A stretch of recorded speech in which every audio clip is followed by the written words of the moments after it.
Hello, BookTube. Welcome to an impromptu Stevestream. I'm hoping that it works this time around. I'm hoping that it doesn't cut out. The last time really traumatized me. We got a great conversation going on a whole bunch of different things, and then all of a sudden, the whole thing stopped. I have no idea why. Uh, I don't really have a subject for tonight. I don't imagine this will be a long Stevestream. I don't really have a subject because I've been down in the dumps, and that's all this is about. Is that live streams always make me feel better, and I figured that if that will work on a normal time, it will work now. I had a blast of guests on last Sunday, and then I had David Murphy here all week. And what can I say? I'm an extrovert, just a bit of an extrovert, and I like company. Now there isn't any other than me and my itsy bitsy little dog. That's it for company. So I figured a just a chat with a bunch of you would be fine. Th- I do have I do have an initial throat clearing because of a book that I just finished. I thought we'd go over some books first before I see what the chat has in mind. One very basic thing, which is, and here I'm not picking on any individual faith. I'm just saying between the difference between faith and fact. I'm just saying that if you believe an element of your faith and believing that element makes you feel better, fills you with joy or even hope, makes you a better person, makes you believe that you are a stronger person, a more giving person because of that belief, then that is as fine as the day is long. And I actually want to hear all about it. Uh, provided that's all you do. Provided that's all you do. If you do more than that, if you say my belief is true, then you're making a fact claim. And a fact claim it puts a foot on the world that I live in. I live in a world completely without religious faith. And thank God, no pun intended, just a phrase. Thankfully, I am able to live in a world completely without religious faith. That hasn't been true for almost all of American history, for almost all of human history. That hasn't been true. It just so happens that it's true now. It will not be true in even 2 years. But for a window, it was possible to live entirely without religious faith. So if your neighborhood mailman knows that you don't go to church on Sunday, he still delivers your mail unopened and undamaged. Whereas even as late as the mid 1960s in most of the United States, that didn't happen anywhere in the country. Maybe Boston, maybe, but otherwise, no. If your town knows that you don't go to church on Sunday, well, maybe your business isn't welcome at the bank or the grocery store. I have lived in a window where none of that is true, where I can live a life completely free of even the sham of religion. And so in that window, I can finally say that you can say, my faith gives me all sorts of meaning in my life, but you cannot say your faith is a fact.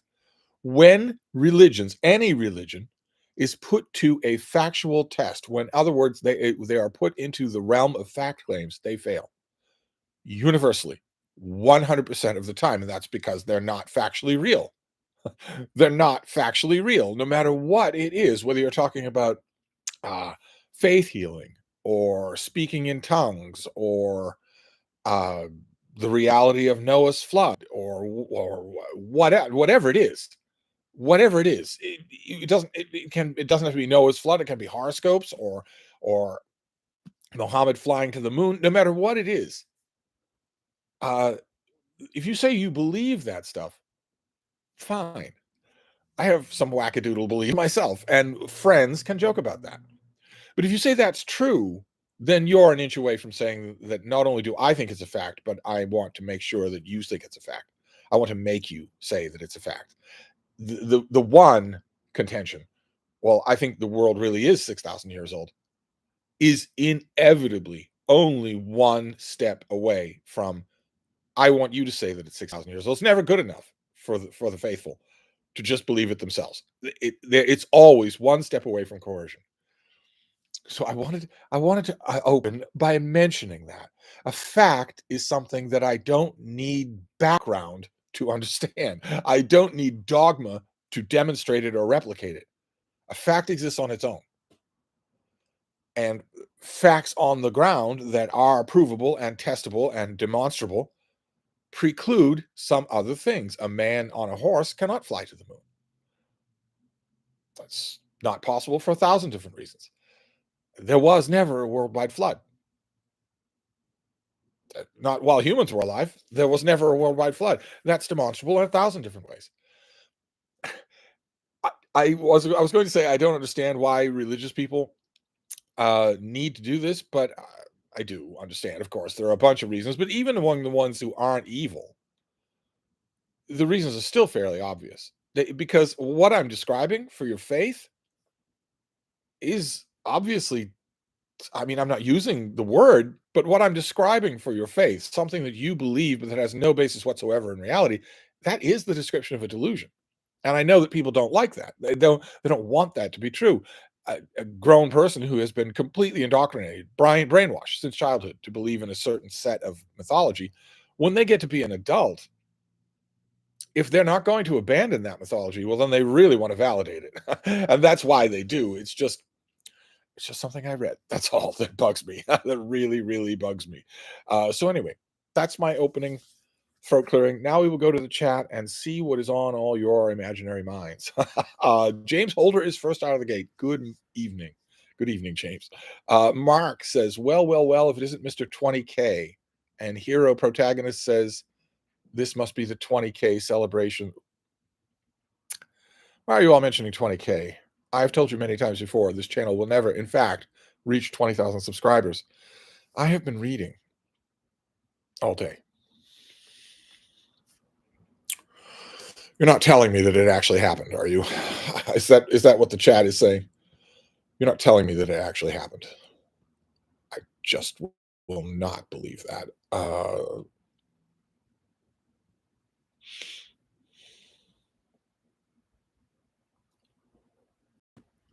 I grab the iPad as if I have any idea what I'm looking for. Where's David Murphy when I need him?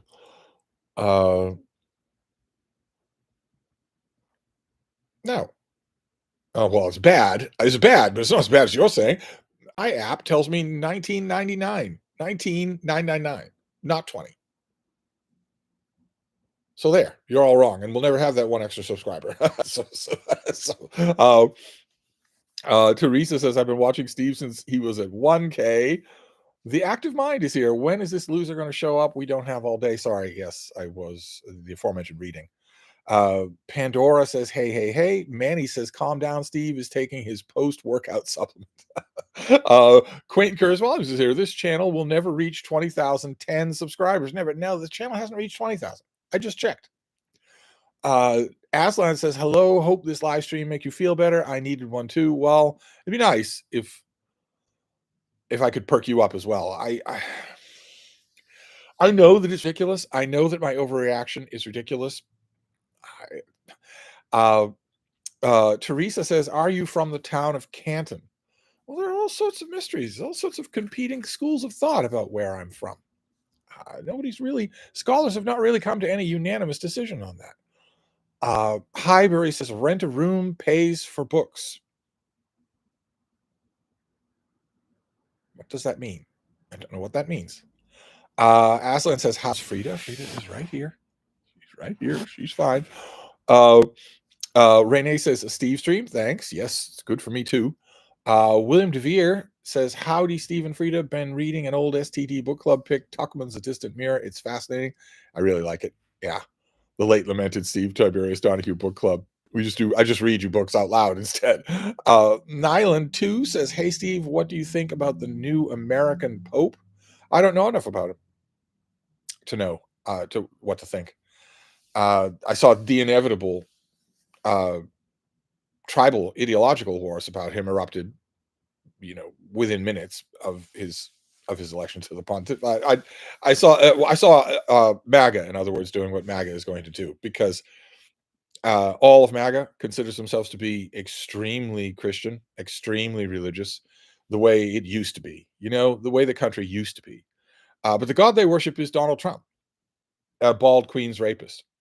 They don't worship Jesus. They don't worship God. They don't, they never did have any knowledge of the New Testament, but now they disregard it completely. Their faith, they have an object of faith. And even the ones of them that are Catholic don't believe that in the spiritual supremacy of the pontiff. Even the MAGA who are Catholic would literally kill the Pope if Donald Trump told them to. So I watched that erupt right away of them saying that he's a woke Pope or that he's not a Trump fan. Basically, that's what they were saying. Is that we don't like him because he's not a Trump fan. The first thing he should have said on the balcony at St. Peter's should have been "Make America Great Again." Drill, baby, drill, whatever. But I don't know enough about him myself to know much of anything. El Castillo says, "Is William T. Volman a good dude, bro, or a bad dude, bro? He will release a new novel this year. Also, Pynchon. Yes, I know Pynchon will. Yep. But if we're going to say good and bad, keep in mind, Volman is very, very good. He's a very, very good writer. I, of course, am personally irritated that he's been taken up by the Dude Bros. I don't think he would like that. And same thing with Pynchon. Pynchon is a brilliant writer. It's regrettable that he's been subsumed by the Dude Bros. It's regrettable that that is true. Uh, if you, the Dude Bros that are now living in anticipation of loving the new Pynchon, they're not going to not love it. They're not even going to be lukewarm or evaluative about it. They're going to love it because it's a victory over women who they hate. And if they claim that they're readers and they have channels about reading and they have bookcases full of books behind them in the soft lighting, but if you were to say to them, well, I don't see you getting this enthusiastic about a new book from Marilyn Robinson, they would not only say, who is Marilyn Robinson? They would say, what is a book? Because this has nothing to do with reading for them, nothing at all. Alan Cowley says, hi, Steve, congratulations on 20K. Do you get a plaque or something? This channel will never, in fact, reach 20K. We're at 19,999, and that's where we're going to stay. Oh, the chat has jumped. Highbury says Sasquatch entered the chat. Quaint Curious Rhymes. The late Justice Souter was said to be quite bookish. What was he like as a teenager? Aslan says, what has prompted this religious pondering? Just something that I read. That's all. Just something that I read. If you make a fact claim, you can make all the faith claims you want. There's no way that I can contest that, and I have seen some some of those faith claims produce real results. Now, in my mind, I can say, well, no, you're just underestimating yourself. That's all. You easily had the inner strength to do all this stuff. You didn't need to rely on a religion.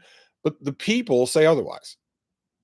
I don't know one way or another what they need, but I have no objection to that. I have objections when that sort of thing takes a step into the world of fact.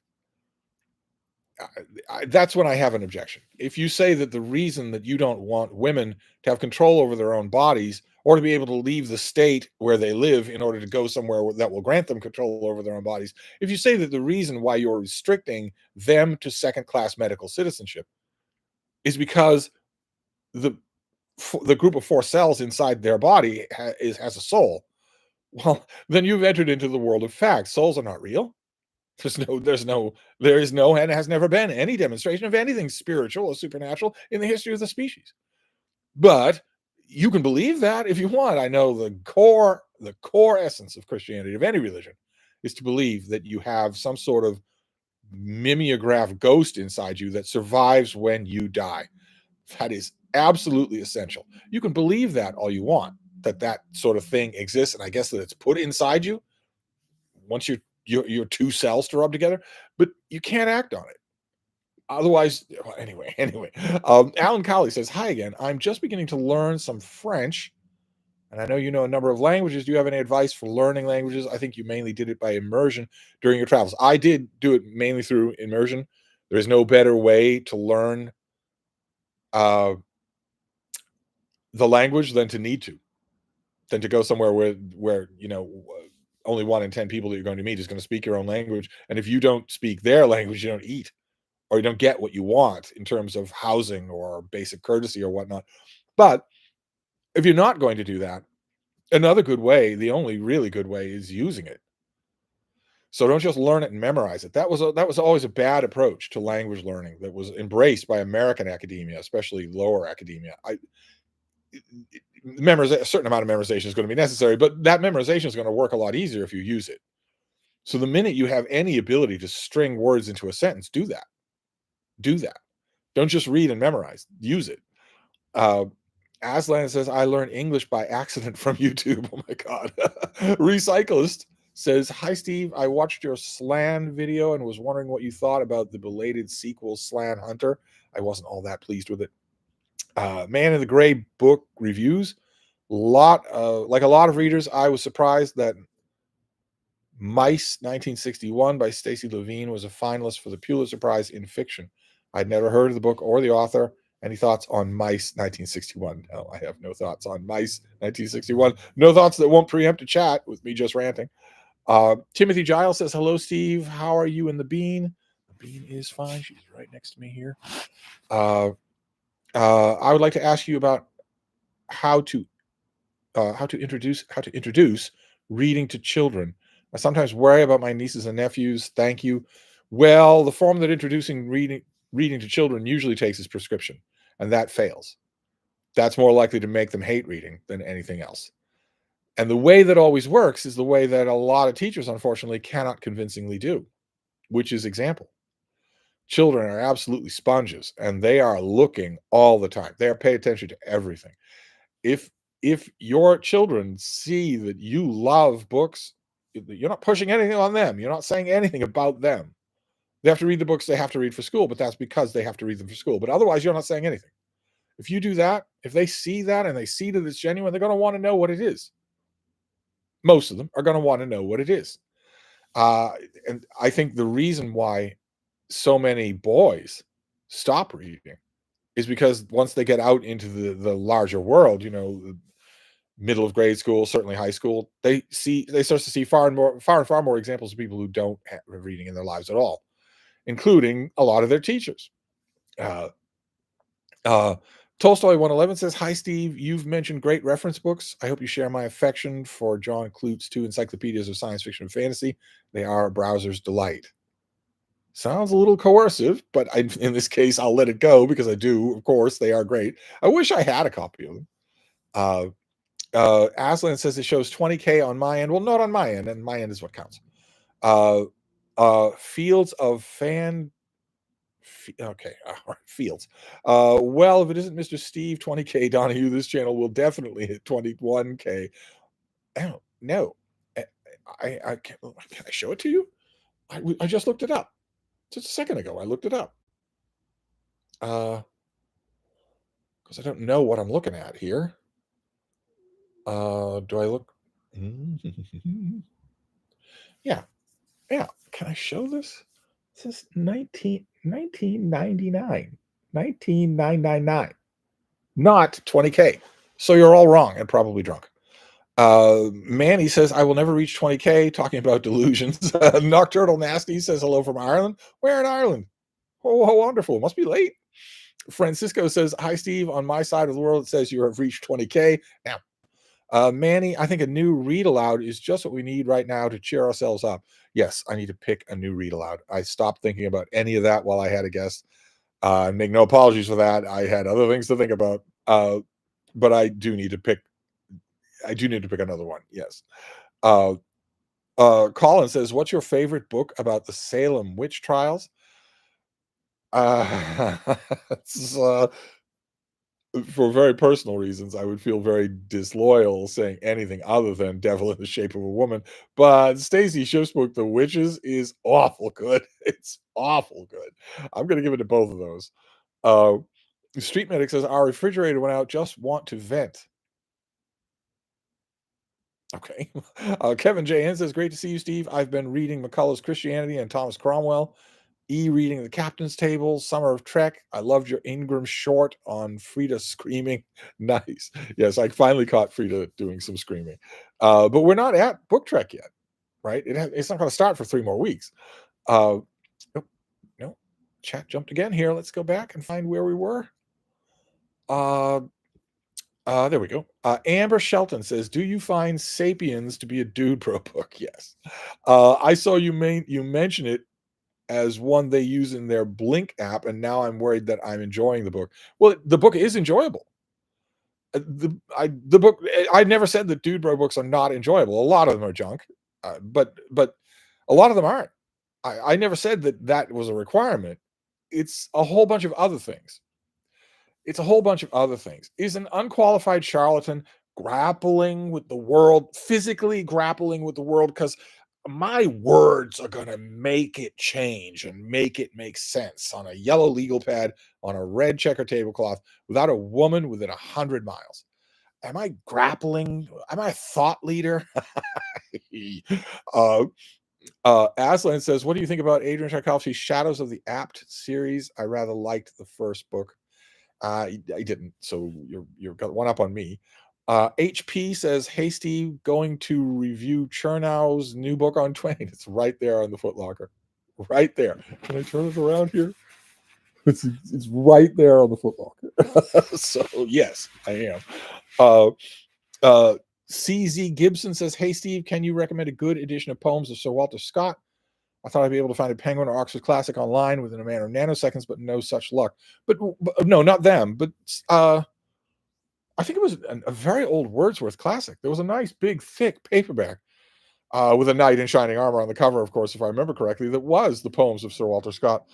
I A modern edition, that would be the one that I know. I thought it was maybe Wordsworth back when Wordsworth classics had green spines. The one that I read was old. It was a very old double column, beautifully illustrated thing, but that's not going to be around anymore. Uh, Colin says, "What is your opinion of the Sotweed Factor by John Barth?" It's brilliant, absolutely brilliant.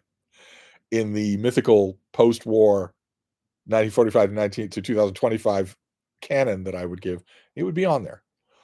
Uh, William DeVere says, "I found a cool book at a thrift store today, a paperback Library of America anthology of 19th century American poetry. I wonder if you've seen it."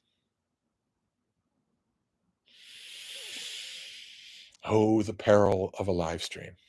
You want to feel good, but I wonder if you've seen it is a have you read it? That is a have you read question. I have been reading American new releases for 65 years. I have been receiving from the Library of America complimentary copies of everything they make since they started. Maybe you meant, have I seen the particular volume that you found at a thrift store? I have not seen that volume. We could save it that way. Tolstoy 111, continuing my contemporary lit jaunt. I read Remains of the Day, dense little book. You like it, I assume. I do. I don't do anything more than like it, but I like it. Highbury says, "Steve is yet to discover he is in the Matrix and the Brattle is the Oracle." Some Oracle. Pandora says, "I'm alone. I'm almost done with The Once and Future King by T.H. White. I love it so much. I think it's probably the best fantasy novel of all time. Thanks for talking about it on your channel." I would probably agree that it is the best fantasy novel of all time. It's so much, it's so much more than that it feels almost like an insult to call it that. For its insights into just being human. I, uh, Kevin Toll Reads is here. "Congrats on 20K. We're not at 20K. My YouTube app says 19,999. I guess a smelly pariah can still amass a following. Long live the book hall wars." Yes, the hall wars. Yes, indeed.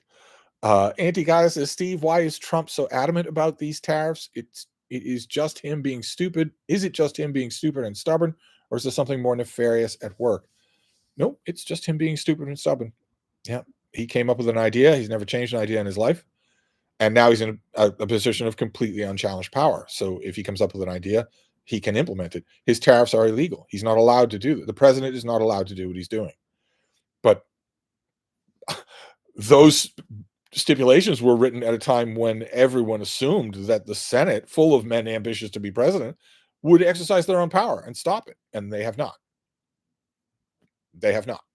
There's 16 different ways that the House of Representatives could stop it. These tariffs are illegal. The Supreme Court could stop it, or at least say you're in violation of the law. You are now a felon. None of that is happening. None of it is happening at all. The House of Representatives, I realize it's all MAGA, but if it weren't, if it were ordinary politicians, they would long since have voted to stop the electricity in the White House, to literally cut off power to the Situation Room by not paying the bill. But but the only nefarious thing, the only hidden nefarious thing about his insistence on tariffs is his plan to alleviate them on a case by case basis for money, not for favorable trade deals. It's totally incidental to him whether or not he gets that. He means money. You are having trouble. The Netherlands, you don't like the tariff. They're all white in the Netherlands, aren't they? So some non-white country where he's imposed 150% tariff. If they come to him and he says, "Oh, you don't like it? Well, it's an awful high tariff you got here. I'd love to help you if I could." Basically, the scheme is, I will consider revising your tariff schedule if you simply pay me personally, not the government, not the United States, me. That's the only nefarious thing, and that wouldn't be nefarious if a single reporter in this country would ask that question, but they won't. Uh, Aslan says, my mom introduced me to reading by handing me a Jules Verne book. Your mother has excellent taste. Recycler says, as a TLS subscriber, would you recommend James Campbell's collection of the columns? I like the books on James Baldwin and the Beats. I haven't seen the collection. Collections like that sometimes don't make it to me. Follow Smoke says, stop asking Trump questions. He's trying to improve his mood. I know. Mandy says, I started reading The Fairy Queen recently. I don't know what I was expecting, but I didn't expect it to be so incredibly charming and fun. It's a great sequel to my recent read of Orlando Furioso. Oh, wow. Fantastic. Highbury says, I can confirm I have 3,000 books in my house and read a lot. My children, however, could care less.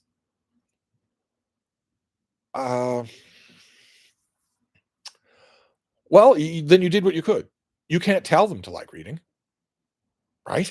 I mean, what other options do you have? You can't tell them to like reading. If you tell them to like reading, they'll hate it for the rest of their lives. You never know the seeds you're planting. And not everybody's a reader, but you never know what seeds you're planting. Brian Constantine, thoughts on Andor? I'm taken aback at how good it is relative to everything else and Disney has made.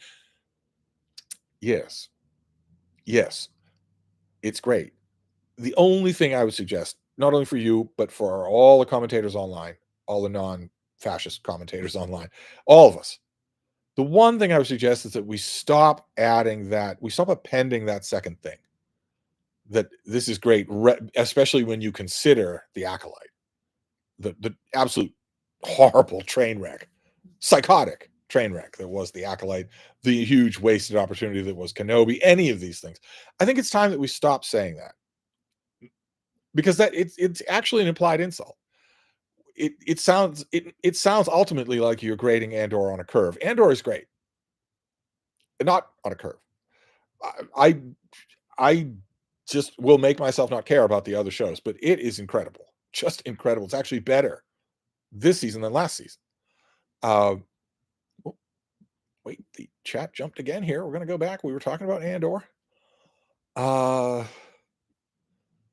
Let's see here. Oh my God, a lot of chat here. Okay, well, all right, there we go. Tolstoy 111. By the way, have you noticed the recent BookTube discourse on why don't men read fiction? And that dovetails with why aren't younger men writing fiction? I haven't seen the ones on younger men writing fiction. I've seen and watched all the videos on men not reading. Yeah, I think they're hilarious. Darkly, but hilarious. Aslan says, any insect book you recommend in particular? Well, that's not really a chat question, right? That's not really a chat question. There is, I'm never going to remember it. There is a weird little book. It's a series of books. Dr. So-and-so's Book of Spiders was how one of them started. I'm not going to use the iPad. I'll never be able to get it. If you email me, I can find it, and I strongly recommend it.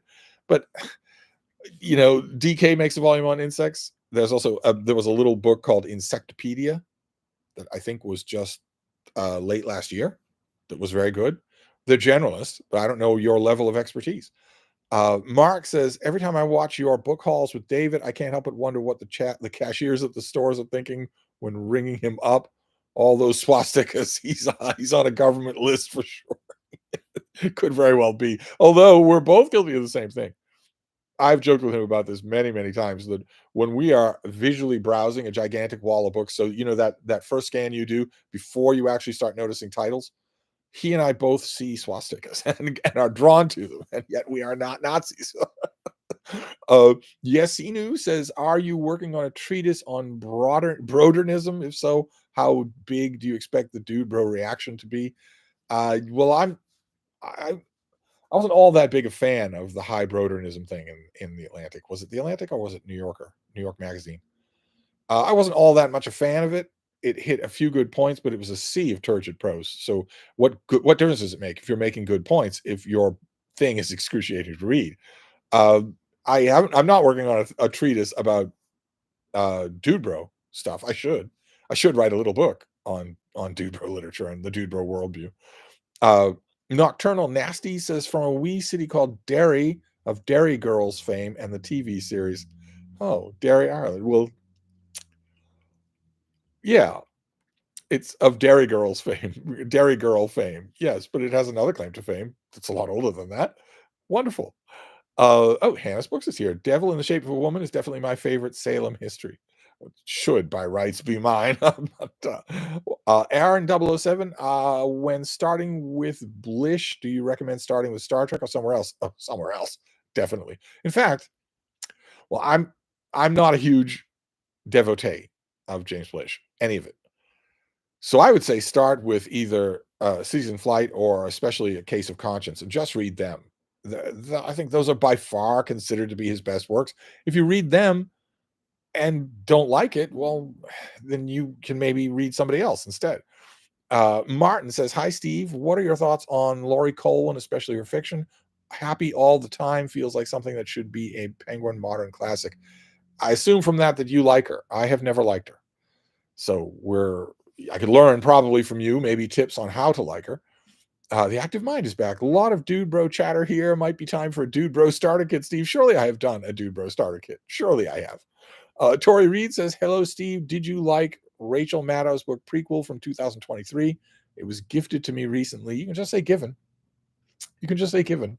Gifted isn't actually a word. But I've never read anything from her. I didn't like it. I thought it was, I mean, the origin story about it, the etiology of it is adamantly not. And, if you can prove it, that you can prove that I'm wrong, fine. But it read to me like something that was written by a terrified underling, probably being physically whipped. Uh, Colin says, "Is James Elliott considered dude bro?" I have to ponder that. Uh, El Castillo, do you think Elmore Leonard is better at writing westerns or urban crime? I'm thinking on picking some western short stories by him for June on the Range. I think it's heresy because of all his urban crime, his Florida books. I think he's a better western writer. I love his westerns. Anti-Gaia says, also, Steve, do you ever find it easier to read in a crowded cafe? Something about background hustle and bustle kind of keeps my brain on edge. Uh, well, I don't go to crowded cafes with background noise anymore. In fact, the one thing that's been sticking out at me in the last 24 hours, it's been the quiet here. I went from having the steady murmur of guests to having total quiet. But in your case, it wouldn't matter anyway for me because when I read, the world is not there at all. An atom bomb would not be there. It wouldn't matter at all. So I know that some readers aren't like that, but I am not. The world goes away when I start reading. Uh, Street Medic says, I picked up a complete set of bicentennial edition of the Annals of America for $50 in mint condition, and I've already read the first volume. I don't know the pricing. Is that a good deal? Ryan says, "Hiya, Steve. Thoughts on Everett James winning the Pulitzer? Seems to add a layer to Twain's classic." Yeah, it came up last Sunday. But I and everyone else with two brain cells to rub together knew that it would win the prize a year ago, more than a year ago. So, it, good, good. He's a great writer, so good. He has a Pulitzer. There was never any doubt that this book would win. So, I guess I'd be happier with its win if Not if I like the book better or for different reasons or in different ways, but if there weren't such coercion involved. It's not that James by Percival Everett was a strong contender to win the Pulitzer. It's that it was definitely going to win because if you voted against it, you lose your job, your house, your tenure, your children, visitation rights, any ability to earn a living. You branded a racist for the rest of your life. I wish the element of coercion weren't there, but I guess that's unavoidable. David Bergen says, you have said there is no hierarchy of expression when it comes to writing genres. Is there a hierarchy of difficulty in executing the different genres? Well, yeah, no, yeah, that's what I've said many times before. There is no hierarchy of creative forms. It's all about execution. All of it is. You could take a standard dime store 120-page shoot 'em up Western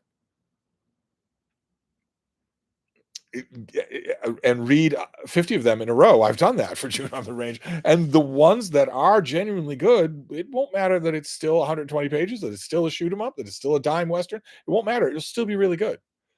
I've encountered that in June on the Ranges that I've done in the past. And every other example, you take a standard cookie cutter Star Trek novel for Book Trek. The ones that are really good they will not necessarily achieve really good status by not being standard and cookie cutter. They'll just be executed well, really well. And if so, what is the hardest genre? Well, once upon a time, the hardest genre was poetry. Not anymore. I'm classifying your comment there in this chat as a poem. And I can. Nobody can stop me. Be ready for your Pulitzer. Manny says, I read a review of War and Peace today where the critique was the historical essays and how they disrupted the narrative. I always thought the opposite. What do you think? It's been on my mind the whole day. Well, I love Tolstoy, but they do disrupt the narrative. There's no arguing with that. Same way that the information dumps in Moby Dick do disrupt the narrative in just the straight up factual sense of what it means to disrupt a narrative. They do disrupt it. They aren't part of it. I get so sick of, especially dude bros, telling me they are, man, they are a part of it. When they don't care, they're not reading. They're looking for turgid difficulty because they love turgid difficulty, not because it's good literature, but because they think it repels girls. Uh, anyway, Rodensy Royalist. Hi, Steve. I hope your ennui is passing. I've been meaning to ask you what you think of the film Prospero's books. You mentioned liking the score, so I wonder what you think of it as an adaptation. Not all that wild about it as a movie. I love the score. Kevin J.N. Steve, what chapter will you be reading in public for Bloomsday on Boston Common? You said Boston Commons. It's Boston Common, singular. It's no S there, but yeah, I will not be participating at all. I'll be hoping for a meteor strike, but other than that, Gretchen Fowler says you recommended Martha Gellhorn about 2 weeks ago. I just read Point of No Return by her, and your rec was on your rec and was impressed. Also, I met Hannah recently. She's great. Oh, isn't that nice? I'm not sure how they go together. But that's wonderful to hear that a recommendation landed. Super Hario says on the Salem topic, how do you feel about Arthur Miller's The Crucible? Seems to assert the reality of harmless witchcraft activities in Salem to enable the McCarthyism parallel. I like it. I think it's pretty effective as a play. Mama Luigi says recently picked up the Penguin Classics version of Frankenstein, the 1818 text. Absolutely loved it. Found a dollar copy of Oh No.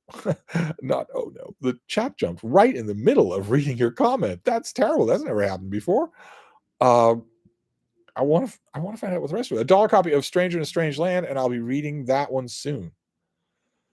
Good. I mean, be prepared. Some parts of Stranger in a Strange Land you aren't going to like, and I don't mean for prose reasons, but you already know. You should rise above that and let the book work its magic. Brian Constantine says, I finished Red Rabbit by Alex Grecian. Feel like a fun but light horror, but also a Western flavor, which is a genre I haven't read much. Should I keep going with this author? I've never heard of this author. Follow Smoke says, congrats on 19,999 subscribers. Okay. Dylan McMahon says, good to see you back. It's good to be back. Can't stay for long, but it's good to be back. Jonas Lima says, hey, Steve, been reading Beethoven by John Swafford. And really enjoying it. It is really good. Really good book. I wish I had a copy of that. The first part felt a bit heavy on the musical theory for me, but the second half seems more balanced. What did you think of it? Well, I really liked it, and I'm not sure that I felt the same way, but I think it's not that there's less musical theory. I think you've been instructed by Swafford as the book goes along, so that the musical theory in the back end is more palatable. It doesn't feel like it sticks out quite so much. Doesn't feel quite so alienating. Mike Rourke says, "Hey Steve, visiting Boston in a few weeks. Excited for my first trip to the Brattle. Good for you. Good for you." I'm not sure what everybody in the chat is doing with these Western Union telegrams. You know, you can put in the subjects of your sentences, right? All of you can. But your first trip to the Brattle, it will pay off. I guarantee you, it will pay off. Jenny Parks, do you have any new screeners that you become obsessed with yet? No, I don't. Can you believe it? It still hasn't happened. It still hasn't happened. Aside from last week, I had a guest. And aside from that, I have been doing an enormous amount of reading, even for me, an enormous amount of reading. Whole days here on the fainting couch where I should be doing other stuff. I I don't know why that is. I have no idea why that is, but no, I haven't. I have a bunch of screeners that I haven't even looked at. Uh, the one that I need to get to is the Jurassic Park thing, just in case it's any good. Uh, Jay McPalmer says the biography of Pat Conroy has been promised for a couple of years now. The pub date keeps getting pushed back. It's now supposed to come out latter part of 2025. Have you heard anything? I've not.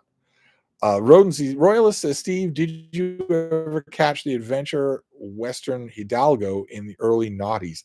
If so, what did you think of it? I did catch it and I did like it. Yeah. Tori Reed says, totally agree with you about Andor and so happy to hear you talk about it. Most recent 3 episodes dealing with the Gorman were astounding. It's not putting a foot wrong at all. It's actually better than it was last season, and last season was the best thing on TV or cable or whatever you want to talk about it. I didn't mean to sound like I was being picky. You know what I mean. We should stop saying it's great, especially when you consider how bad the rest of Star Wars is. We should stop doing that because that sounds like it's good considering, and it's not good considering. It's just good. Uh, Colin says, "Is there a definitive book you'd recommend on the American Revolution?" No, not definitive. No, no, not definitive. I would recommend. There are a bunch. I would recommend Rick Atkinson. I just finished a reread of the second book in his trilogy. He's doing a trilogy of the American Revolution, and it's incredibly good. It's just incredibly good. And I always recommend Langouth's book Patriots, which is also really, really good. But there are plenty of others, plenty of others, not definitive. It's such a big subject. Uh, Yesy New says, got a couple of chapters left of Citadel of the Autarch. I like the series, but have no idea what to make of it. Dylan McMahon says, I have the same problem you and David have. One look at my bookshelf, Hitler explaining Hitler's people, but I'm not a Nazi. I know.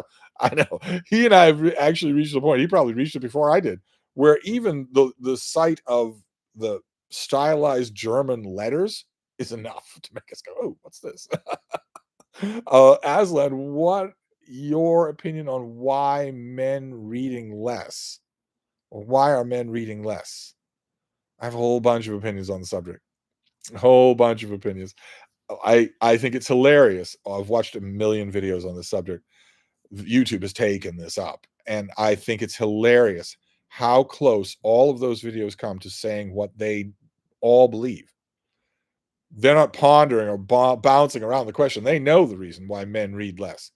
They just can't say it. They know they can't say it, or they'll lose a side gig that they have on YouTube.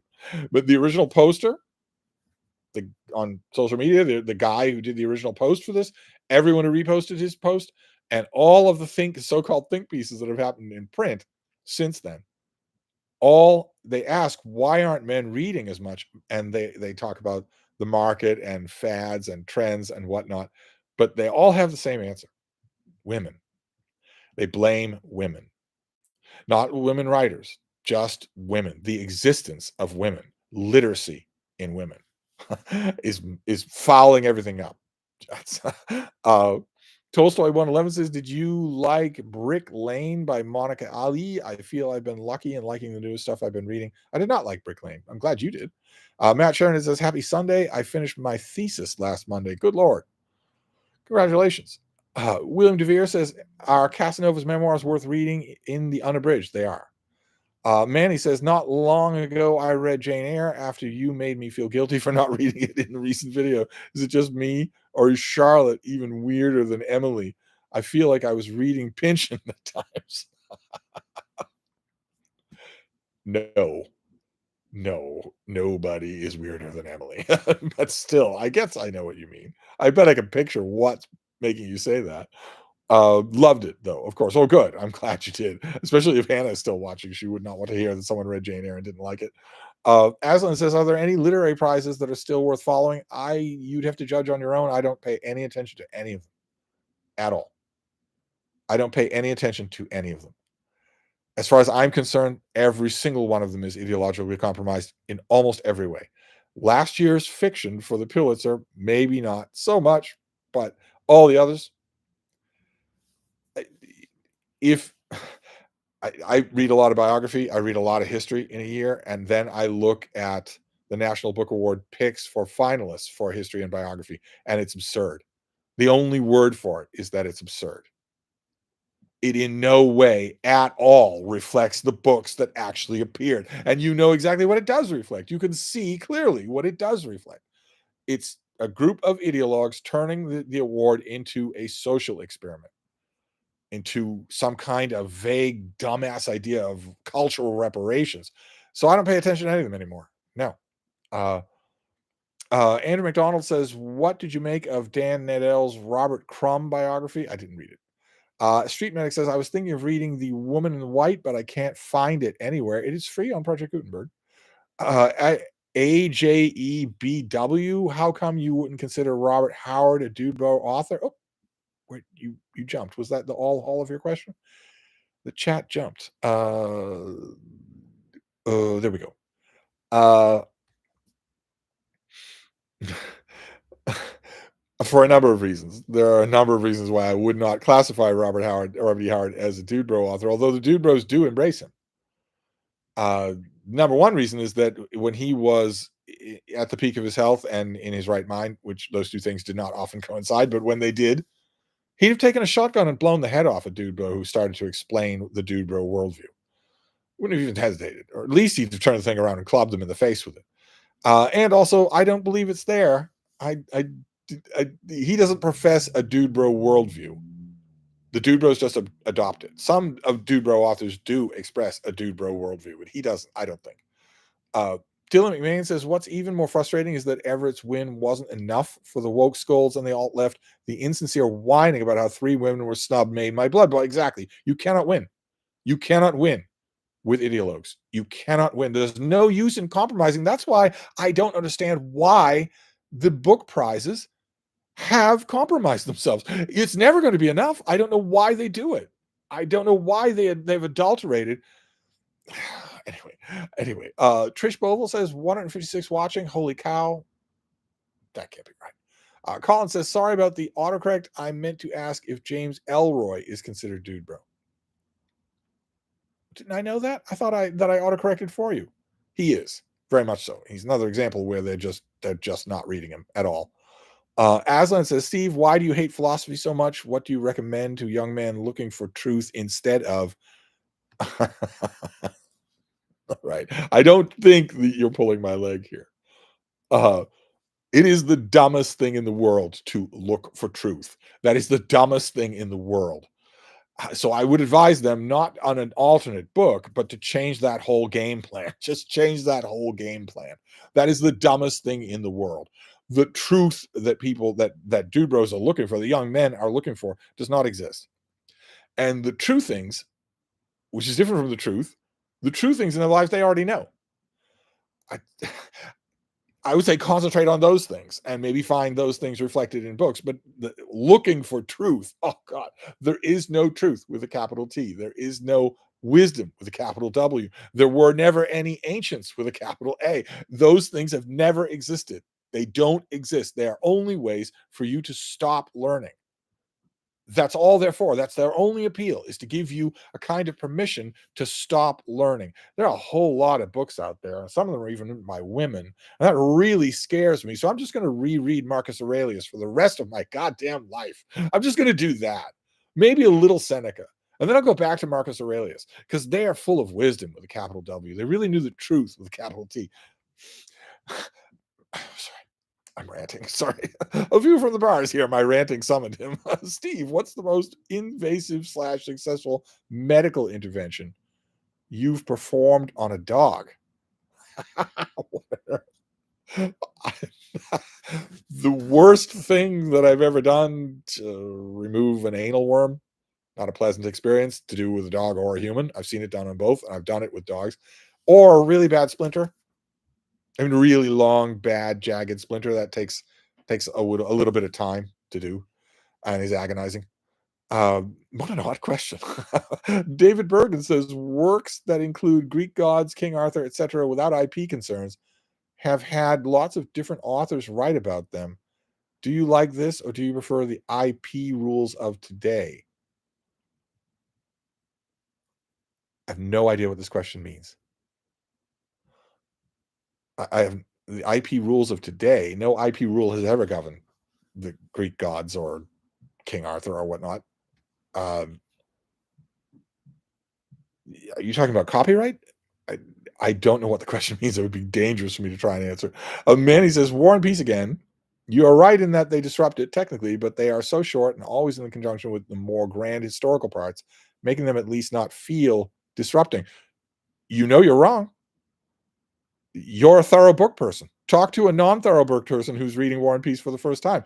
They find it disrupting, no matter how long those chapters are. They find it disrupting. When a person is flailing around, treading water in War and Peace, they're not looking at a new chapter and thinking, well, I can tell right away that this is not all that important, or that it's doing something completely different from the chapter that I just read before and the chapter that comes right after. They're not thinking that at all. They're thinking, all right, here's the new chapter. What do I need to pay attention to here? And then they find out it's nothing at all. That there's not part of the story. No, they are disruptive. I don't dislike them, but for on technical grounds, for a reader who's not just ready and waiting for them, they are disruptive, and they feel disruptive. You know that. You like them anyway, and the same reason that I like the informational chapters in Moby Dick. I like them anyway. Let's not lose sight of what they do.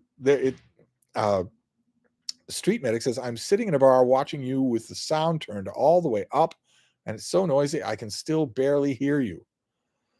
Why would you do that to your fellow patrons? Echo Fall says, what is your favorite Jungle Book story? Just finished The White Seal, and it was fantastic. My favorite is Kaz Hunting. Tolstoy 111 says, you said you like books about the history of the book. Did you like the novel of the century, The Extraordinary Adventures of Les Miserables by David Bellows? I loved it. I liked parts of it. Sure. A large part of it relied on you liking that book as much as he does, and I don't. Rasmus Jensen says, where should one start with Golden Age science fiction? Well, there's no such thing as one. You're asking for recommendations. I would need to know what you like and what you don't like, what kinds of things you like and what kinds of things you don't like. I'm sure we could find something. And you'll have an ample opportunity to get a wide field of recommendations in Rocket Summer coming this July.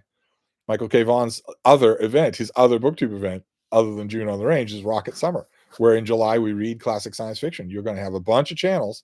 Hopefully they all remember the hashtag. Hopefully I do. You're going to have a bunch of channels making recommendation lists, talking about books. I'm going to be doing a video a day, I hope. Street Medic says, I doubt many people here would be interested in reading books. What an odd thing for you to be there then. Jenny Park says, how are your top 10 lists looking so far, Steve? Better than last year? Some, sure. Some of them, sure. I'm in my last month. May is my last month of happy-go-lucky freewheeling and taking random notes. In June, the halfway point of the year, that's when I start to bear down on the list. And for those of you who are new, what Jenny Parks is referring to is at the end of every year, I make the only year-end book lists that matter. And I've been doing it for a long time, where I tell you the best books in 15 or 16 categories, and also the worst books in fiction and nonfiction. But I'm not gonna bear down on it until June. Cedar Bridge Officina. I watched your presidential biographies post on John Adams, and now I am enjoying Paige Smith's biography. Thank you for the recommendation. Oh, always nice to hear when a recommendation lands. The Page Smith, the 2-volume Page Smith was when David and I went to the Brattle the other day, it was there. Didn't have the box, but it was there. Uh Tolstoy 111, Villette is Charlotte B in full-on weird mode. It's downright experimental and hard to follow in the modern sense. George Peppers says, I created a list of 20 or so books, mostly nonfiction, to lead up to a first read of Mason and Dixon. Is this a wise and noble course or just a symptom of dude bromania? It is a symptom of dude bromania. Making a list of books that you're, because let's be honest, you're not making a list of books to lead up to helping you read the book. You're making a list of books in order to drop mention of them in conversations with other people, in order to stop those conversations so that everyone is silent because they don't know what you're talking about, and then you have the floor. That's why you're doing that. Mason and Dixon does not require any preparation reading. Mason and Dixon is a great novel. Great novels don't require preparation reading. The only reason you're doing this is so that you can tell people that you did it. So you should stop. You should stop, because I don't doubt that it will work. You find some obscure memoir that you've heard on Reddit that Pynchon read before he wrote the book. Okay, you go and hunt down a $150 copy of that memoir and you read it. Fine. Utterly worthless for reading Mason and Dixon, but fine. But you're not doing it for that. You're doing it so that you can then mention it and stop conversation. And the point I want to make to you is that, yes, it will stop conversation, but everyone who's around, everyone who's talking to you when you do that is going to remember that you did that. And that's more important. They're not going to remember it in a pleasant way. And that's more important than the fact that it will work. Jenny Park says, hey, Matt. Oh, you're talking to someone else. Aslan says, what's your favorite BookTube channel besides your own? My own is not my favorite BookTube channel. I have all the people that I get to know. The people that I get to know on BookTube are my favorites. There's a whole bunch of them. Rasmus says, do you have a favorite Estonian author or novel? My regard for Estonia extends only to David Lade. Okay. Mild Rumpus says, get out of the dump, Steve. They're mine. HP says, hey, Steve, I've heard tons of praise for Sigrid Undset's Kristen Lavransdatter, but nobody talks about Olav and Oddison. Is it good? Oh, right. No. Well, it's not good. I don't think it's worth your time, considering you have virtually no time to read. Constance Campbell says, what do you think of Marie Howe's poetry? Never heard of it. NP Hunt says, I just joined late as usual. Been about a year since I caught a live stream for various reasons. Much love to you, the Bean, and the whole BookTube community. Constance Campbell says, what is your opinion of Piranesi? If you mean the book, I loved it. Manny says, I suppose what felt weird and Pynchonian about Jane Eyre were the sort of quasi-allegorical feeling, style, and how it was written at times, if that makes sense. Well, obviously it doesn't. If you want it to make sense in a quick fire chat, you might try English. but I'd love to hear about this, because this would be fascinating. But I should point out the word is Pynchonesque. Monet Doyle says, hello. Gretchen Fowler says, did you like The Pretender by Joe Harkin? It finally came out, and I remember you mentioned you wanted to read it. I have it on hold. I liked it. Yeah, I didn't anything more than like it. I honestly worry sometimes. Well, actually, I shouldn't say that. I was going to say I worry sometimes that Hilary Mantel's Wolf Hall books have spoiled historical fiction for me. Not on the subject matter. It doesn't have to be the Tudors, but on the execution. That it has to be that good. Or all I'll do is think this isn't as good as that. But Son of the Century did the same thing. So I guess it's no different than usual. The great things always spoil you for the less than great things. Don't even get me started on Alison Weir's. She has a new novel, a historical novel about Thomas Wolsey. Talk about being spoiled. Regency Royalist says, oh, I'm really glad you liked Hidalgo. Obviously, it isn't in the same galaxy as Lawrence of Arabia, but it has something of that intrepid awe and scale, and Viggo Mortensen led it amazingly. Aren't you Aren't you forgetting the number one similarity that it has with Lawrence of Arabia? Are you perhaps leaving someone out? It has another more direct similarity with Lawrence of Arabia, but I think it's so wonderfully done. I mean, the scenes are also vivid. It's a great adventure movie. It's just Lawrence of Arabia is more than a great adventure movie. Uh, Danger Kid says, "Oh, look, a Steve stream." Yes, a Steve stream that we have to wrap up. John Pepper says, "A good rec for a first-time dog owner." I requested "What's a Good Dog," but by Jessica Pierce from the library after reading your review. Uh, uh, I don't have enough information, obviously, there. If you did what most Americans, if you're American and you did what most Americans do, then you waited a long time to pay through the nose for a purebred puppy that would easily have 10 people waiting to adopt it rather than go to the pound and adopt someone who's going to be killed if you don't do that. Assuming that you did that, just by numbers, just by the percentages, you did that. But if you didn't, or even if you did, there's nothing reading about dogs, sure, but there's when it comes to actually raising the dog, to actually giving the dog a home, none of that is books. That's all other things. I'd be happy to email you back and forth if you have questions, but there's nothing you're gonna. There's not like you're going to be holding up a manual and knowing and learning things from that. You can easily Google common health concerns, for instance. That you can easily Google that. You don't need a book for that. And there are Facebook groups and Reddit threads all about the behavioral issues that you might encounter or whatnot. Now I'd be happy to help. Uh, Kieran says, "Steve, I tried to read Filter World on your recommendation of it, but I was so turned off by seeming joy that the author discussed his love of everything designed algorithmically. How did you deal with it?" There you go. Uh, well, I assumed from the start that the author was not human, and that made a big difference because then those parts didn't bother me. I'm assuming that the in joke of the whole book is that it was written by an algorithm. Colin says you should make a video about an essential book about each U.S. state. Could be fictional or non-fictional. Well, some U.S. states it would have to be fictional now, wouldn't it? uh, uh, Regency Royalist says, "Steve, you have said that you came to reading late in life. May I ask when that was? Don't say 4 years ago when I was 24. About 4 years ago when I was 24. Gandhi says, "How have you received an advanced copy of Roger and Mark Twain?" Yes, it's right there on the footlocker. This is the second time it's come up. Uh, Idina says, "Is Italo Calvino a dude bro writer?" Oh, yes. Oh, yes. Danger Kid says, "Hey, Steve, thoughts on Scott Galloway as far as talking heads geared towards 18 to 25-year-old men? He strikes me as at least sincere."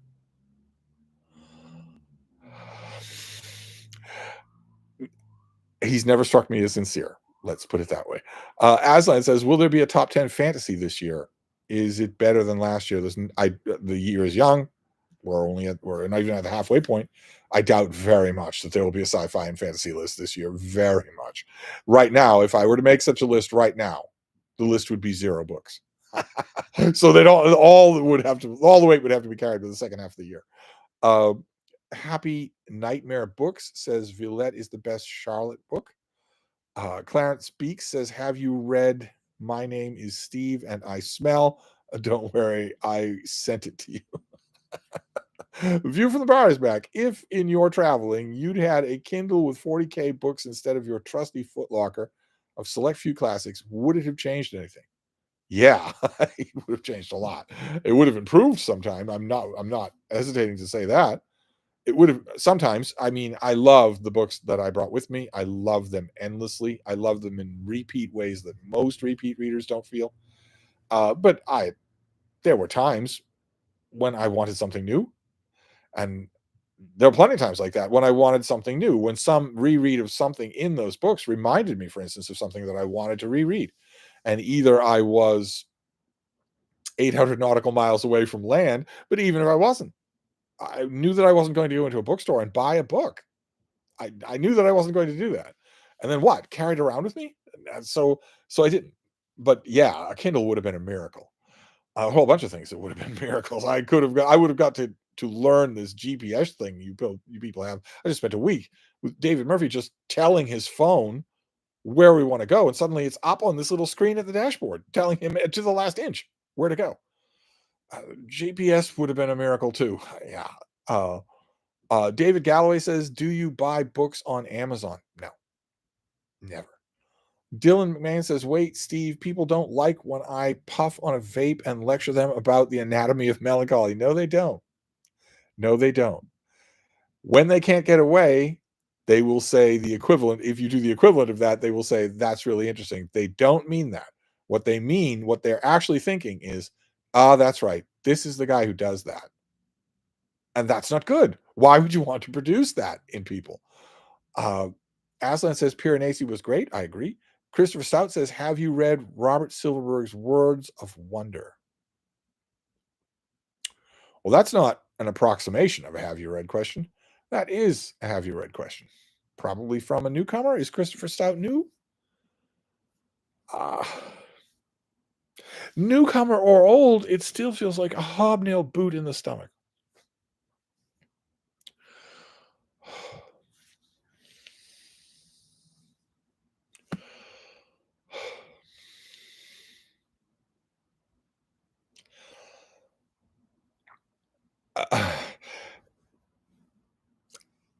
We're just going to move on. That's all. We're just going to move on. I'm not going to do it. I'm not going to let it ruin my night.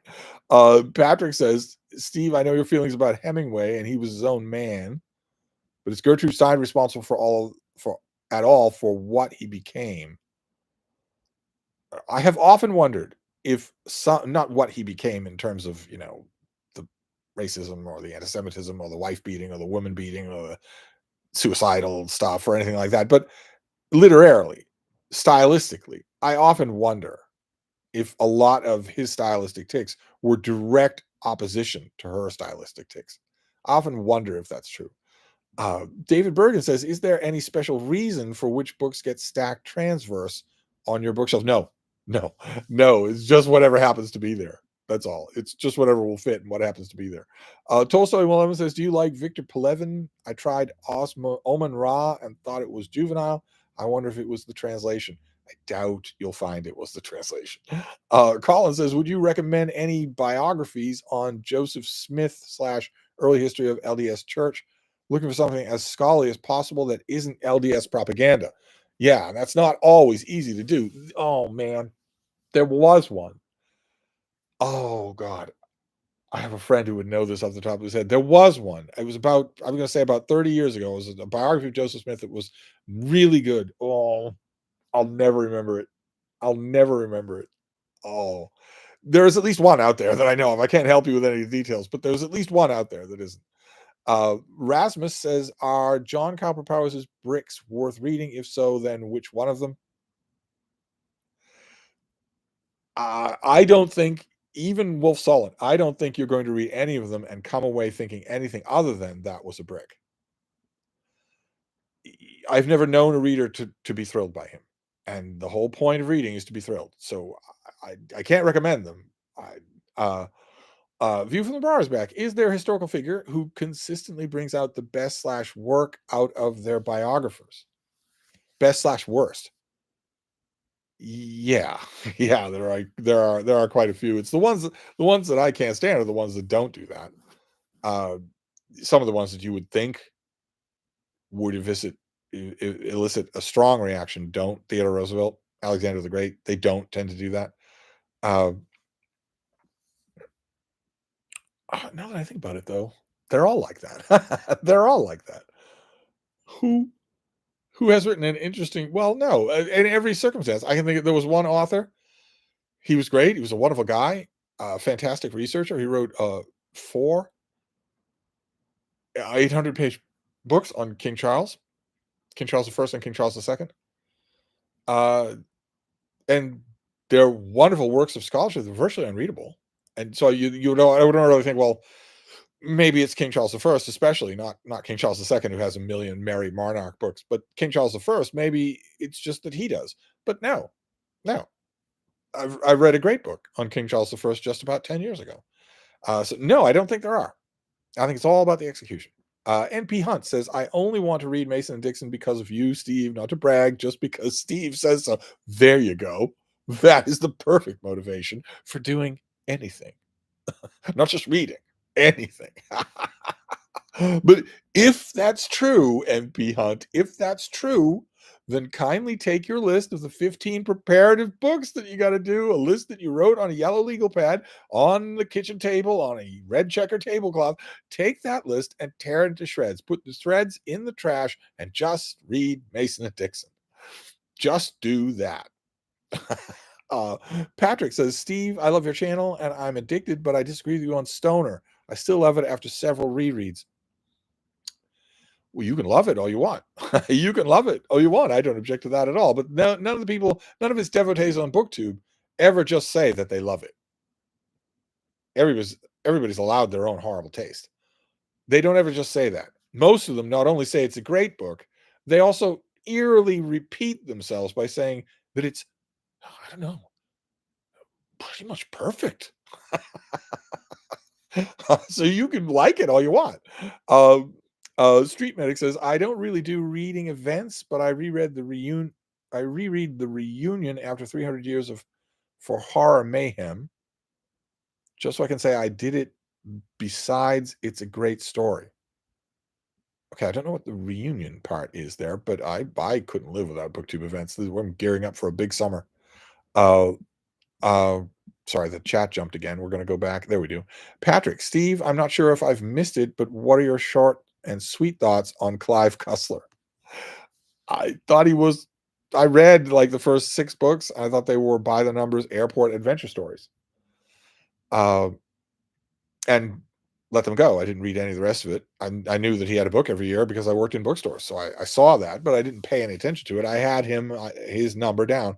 And then I got to know Mark Richardson and saw that he had a bunch of the books, The Whole House in Vermont.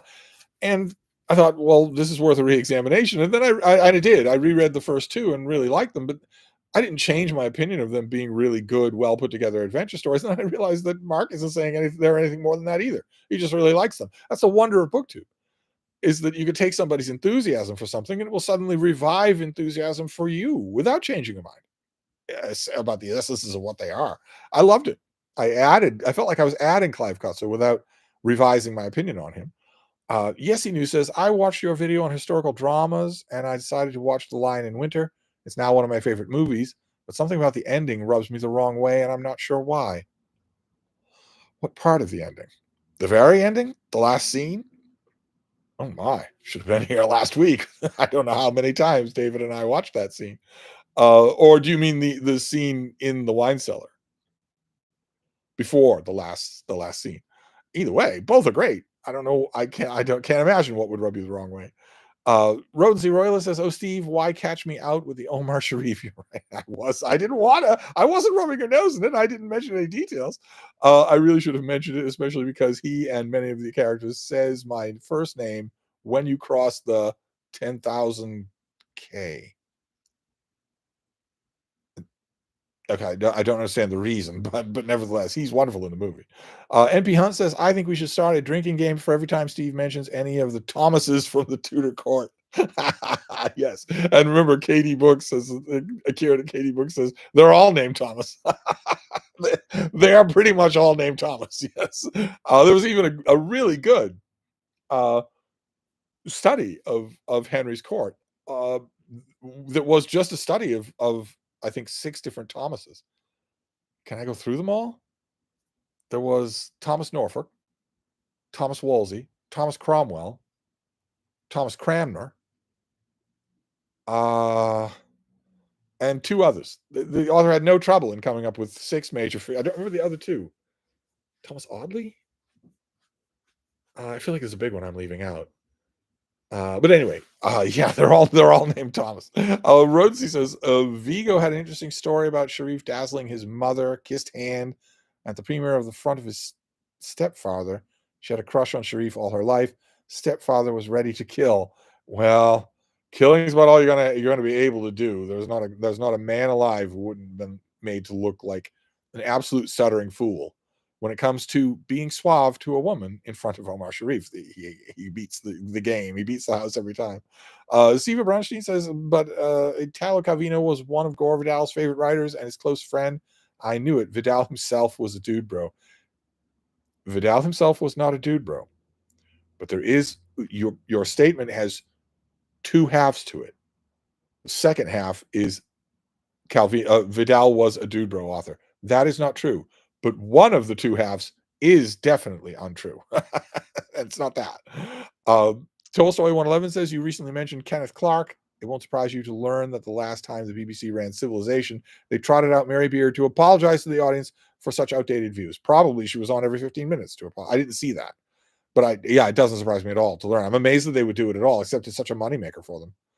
Uh, Manny says, you, my comment, read, comma, wrong poetry. Okay. Okay. Patrick says, Steve, I read Wolf's book of the New Sun and really enjoyed it, but I had sneaking suspicion all along that the author was jerking me around. Am I paranoid? Uh, no, you're not paranoid. J. Scott Phillips says, if you're going to 10 past the hour, I hope it's the next hour. I just now saw the Steve signal. Oh my God, it is. It's well past 10 past the hour. A View from the Bar says, did Zodiac fall into the ambit of your serial killer research?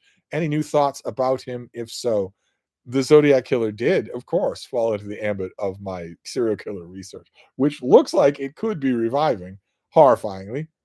Um, it did. Yes, and I have many, many thoughts on the Zodiac Killer. I think the easiest way to summarize my thoughts is to boil it down to the reason why this case is so perennially discussed and fascinating and unsolvable, unresolvable. It's very simple, and it's a reason that I have never seen anyone else say, so I will break ground here on this Stevestream. The reason why it's such an eternal question of a story is because literally everyone connected with it is lying. Literally everyone. Everyone except the stabbed cab driver. Other than him, everyone. Everyone. The victims that lived are obviously lying. I don't know about what, but they obviously are. I don't know why. I don't know how anyone can watch their testimony either at the time or years later. I don't know how anyone can watch that testimony and think, oh, yeah, this person's just telling me what they remember. No, I don't know what they're lying about, but they are certainly lying. All the cops, all the investigators, and all the victims are obviously lying. I don't know what about, but I'm not going to abandon my instincts just because I can't put the picture together. That's why the case is so mysterious, because everyone involved in it is lying. Why? No idea. No idea at all.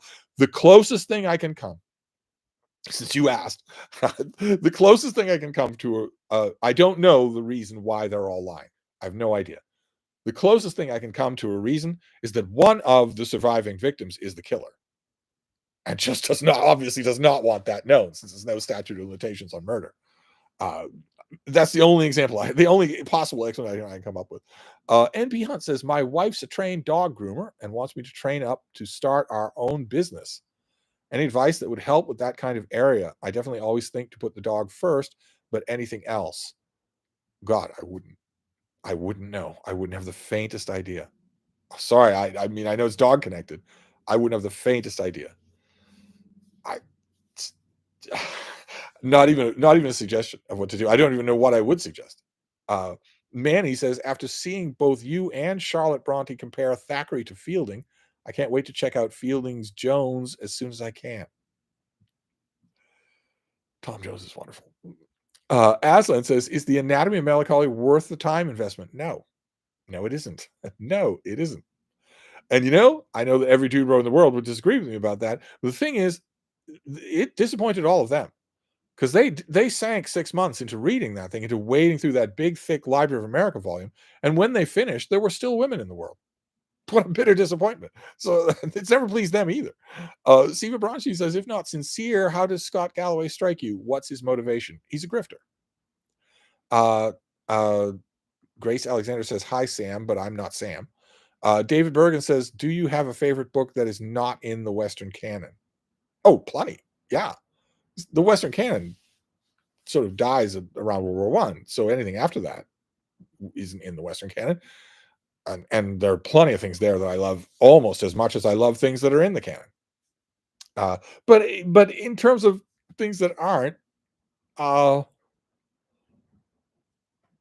no. I have an outdated view of the Western canon from back when it mattered. It doesn't anymore. Uh, and that outdated view, the view of the Western canon that of its existence when I knew it, would have included something like Torquato Tasso, Jerusalem Delivered. It certainly, I don't think it would include it now, but I know I would say modern stuff. There's modern stuff that I think is every bit as good. Uh, David Galloway says, I assume you boycott Amazon. So if not Amazon, then what website do you recommend for cheap, used, comprehensive book selection? I don't boycott Amazon. I I always want to say, when people are looking for this sort of thing, I always want to say, is there any way that I can just shop for you at the Prattle, rather than deal with online at all? But no, I know I don't have any of those. Amazon or eBay are the obvious choices. Colin says, "What do you think of Mall Flanders? Is it worth reading? It is worth reading." NP Hunt. Oh no, NP Hunt made the chat jump. Let's go find him. Just skirmish yourself. There we go. Did you ever watch the animated series Defenders of the Earth with Flash Gordon, Mandrake the Musician, the Phantom, etc.? Do you think kids could get cartoons these days with classic pulp heroes? I never did watch Defenders of the Earth. Almost all of those characters are ruined if you put them together with each other, so I didn't bother. Uh, Gretchen Fowler says historical fiction about Joseph Smith. I could recommend The 19th Wife by David Ebersoft. Yeah, but I think the original asker was asking for a biography, and there was one I read that impressed me. Steve Bronstein says, should Dems fight MAGA with neoliberalism or further left tactics? I know you will say it doesn't matter, but how about hypothetically? What answer can there be but it doesn't matter? What answer can there be? Look at the last campaign, the campaign for president that we just had. You had one candidate packing auditoriums with enthusiastic people, reaching out to young people, and telling everyone in the country, no one is excluded. And here is our practical things I want to do to improve your life. And the other candidate was talking about people eating dogs and cats. It was proven wrong, didn't care, kept saying it. Talking about Hannibal Lecter, totally insane, and promising that he was going to take revenge on his enemies. And that was it. You weren't part of the picture. The country wasn't part of the picture. And that person won. So, uh, uh, you're talking hypothetically, the Dems should be paying a lot of attention to voter suppression. They should be paying a lot of attention to whether or not the Republicans, not the Republicans, but MAGA, have already and are continuing to make it impossible for them to win. Just in terms of harvesting votes, just impossible for them to win. It's not going to matter what kind of approach they take to reaching them, the middle class or suggestible voters or independent voters or whatnot, undecided. It's not going to matter what approach they take to any of those people if the votes aren't counted, and they don't pay attention to it at all. Not at all. They don't. They're acting like the system isn't broken. And if you're acting like the system isn't broken, you are consistently going to lose to the people who broke the system, no matter how you come out in numbers. And they're not doing it. They're not doing any of that. Don't care at all. They don't criticize Trump. They don't criticize him at all. A bunch of people, grandstanding grifters. You get a bunch of grandstanding grifters doing a sit-in on the steps of the Capitol building. You're a lawmaker. You could go in and whip your members to cut off funding.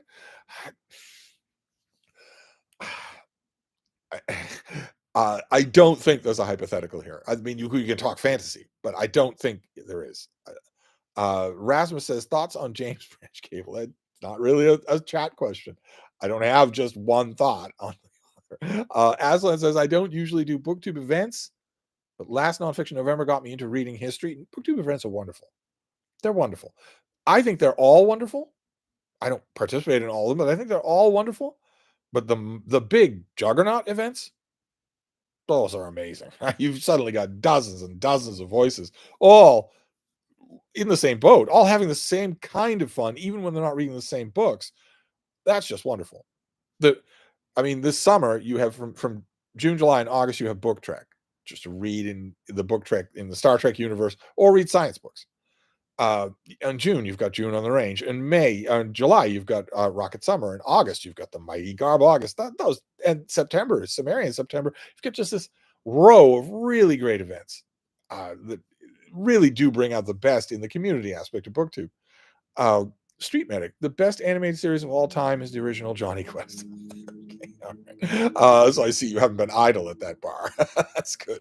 J. Scott Phillips, so far I've been unable to determine what the little drawing on the wall behind is. I'm sure it is either a literary or Boston connection. Am I wrong again? No, you're not going to be able to see it. Someone sent that to me. A viewer found that in the wilds of some provincial state somewhere. It's a location on Beacon Hill, right next to the State House, right across the street from Boston Common, from the top of Boston Common. It was forever and ever the home of the Unitarian Universalists, and I don't think the person who sent it to me knew that. I don't. That picture is of one of the very few buildings in Boston where William Howard Taft ever spent any time, for instance. And I don't think the person who sent it to me knew that. They just saw it and thought, "Oh, this is old brick Boston." This made me think of Steve. If he allows it, I'm going to pack it in bubble wrap and send it to him. I was immensely happy. Although the picture combination here, that and the clipper ship, those are changing. Those are getting swapped out. David and I found some artwork, and I like to rotate my artwork. Uh, Albert Goldfane says a rapid fire history of the papacy starter kit in a live stream. Yeah, okay. Colin says finally getting through the Dune Messiah. I agree with you, Steve. I think Herbert's prose sometimes infinitely more confident and stronger than the first book, and I love the first book. Well, he is improving as an artist as he goes along. That is an unfashionable opinion when it comes to the Dune books. But he is improving as an artist. I don't think he has the story to tell with Dune Messiah. Of course he doesn't. Compared to Dune, of course he doesn't. But still, Must Read More says, I read Stoner years ago and really didn't understand the hype. I spent the whole book wishing the guy would do something, anything to take some control of his life. No, he can't do that. Can't take control of his life, right? Not his fault. It's all these people that are controlling his life. And he's got horrible vampiric women. He's got these stupid colleagues. And it's not his fault. It's all these people. It's all these people preventing him from realizing his full potential. The whole thing is one long adolescent whine. Patrick says, Steve, of all the presidents who wrote books, in your estimation, what percentage of them actually wrote those books? 50? Probably 50. I'd say 50, maybe a little bit less than that. You should really read. Oh my God, the book is so good. I think it's called Author in Chief. You should really, really find that book. It was from like I want to say 6 years ago, something like that. I don't remember the author's name, but it's incredible. I wish I had a copy of that book still. It's incredible as a study of the books written by U.S. presidents. Oh my God, it's amazing. It's either author in chief or writer in chief, right? Obviously, it has to be one of those two. I think it's author in chief. Uh, Rasmus says Bomarzo will soon get a new translation. Is it interesting as the blurb makes out? I have no idea what Bomarzo is. NP Hunt says, God damn it, my checkered tablecloth, typewriter, and yellow legal pad have all been retreated in the shame for this chat. You'll next be telling me that directors don't matter. Yeah, yeah, I will. Mm-hmm. Also, as long as I'm bashing your world, your workbench, your ostentatious collection of power tools, your ostentatious whiskey with the ostentatiously loud ice cubes that clink in it, your huge analog watch, the whole 9 yards, the whole bro tube thing, the whole dude bro thing, all of it is junk. No matter how much of that stuff you accumulate, there are still women in the world. Colin says, who is your favorite Jacobean playwright that is not the immortal bard? Probably Thomas Middleton. Danger Kid says, a writing question. I've finished the first draft of my novel. I'm thinking of noodling on something else for a month or two before starting revisions. Good idea or mistake? Not just a month or two, Milad. Not just a month or two.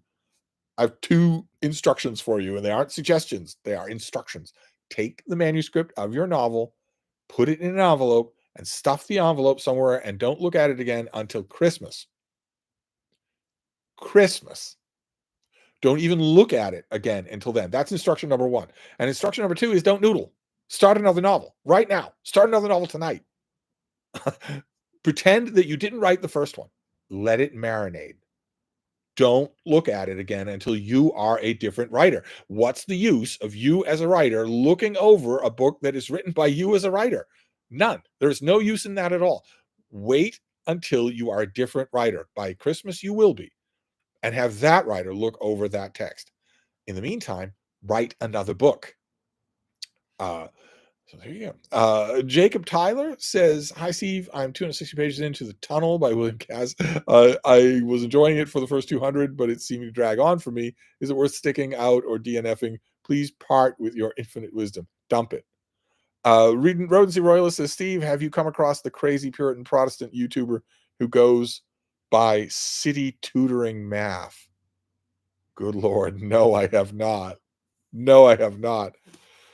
Kindly, I don't know why I'm asking, but kindly email me the link. Oh God, Hannah's Books is here. I'm sorry, I am slow to respond to the Jane Eyre comment. Yeah, I would imagine you were horrified. My son called me for Mother's Day, and I was reluctant to tell him to wait until the live stream was over. You should have. Priorities, for God's sake. My mother's dead. Patrick says, "Hi, Steve. Shelby Foote's trilogy. I've never heard you talk about it." Well, I have talked about it, and it's good. It's very good. It's at times very old style eloquent. Uh, it's natural. The Dude don't usually read history, but when they do, it's naturally embraced by them because he wrote it with a quill pen. But nevertheless, it's pro-Southern. And it seems to be under the mistaken impression that you can be pro-Confederacy without being pro-slavery. Or maybe it isn't under that misconception. Maybe that's just something Shelby Foote is quiet about. Redency Royal says, "Oh, Hannah's just admitted to a blasphemous charge. Steve, take it easy on her." I know. Her son over a live stream. With the nerve. J. Scott Phillips is back. "Now that you're recovering from David Murphy's absence, can we get back to the Blob Watch already?" I'm not fully recovered, but let's take a look and see. I already know. I looked at just the weather. It's not a Blob Watch, but I looked at just the weather, and it looks like we're going to have a couple of days like this, sunny and clear, and then we're going to have another block of days and days of rain. I don't know quite what that is, but it looks like that's what's going to happen. Let's see if this is true and if we can identify where. So you, Scotty, you are still as clean as a whistle. Still nothing. But see that? See that right there? If that is all moving up like this, then that would be the thing that's coming our way. If all this stuff is moving up the coast, like this storm right here, if that's moving up the coast, that could account for what I'm seeing. It looks like we're going to have Monday, Tuesday, and maybe part of Wednesday clear, and then rain for days again. Patrick. Oh no, Patrick, you disappeared. Let's go and find you. Oh my God, look at all these comments. Good Lord, how many people are here? Patrick says, "Steve, can you please read the next question in Southie?"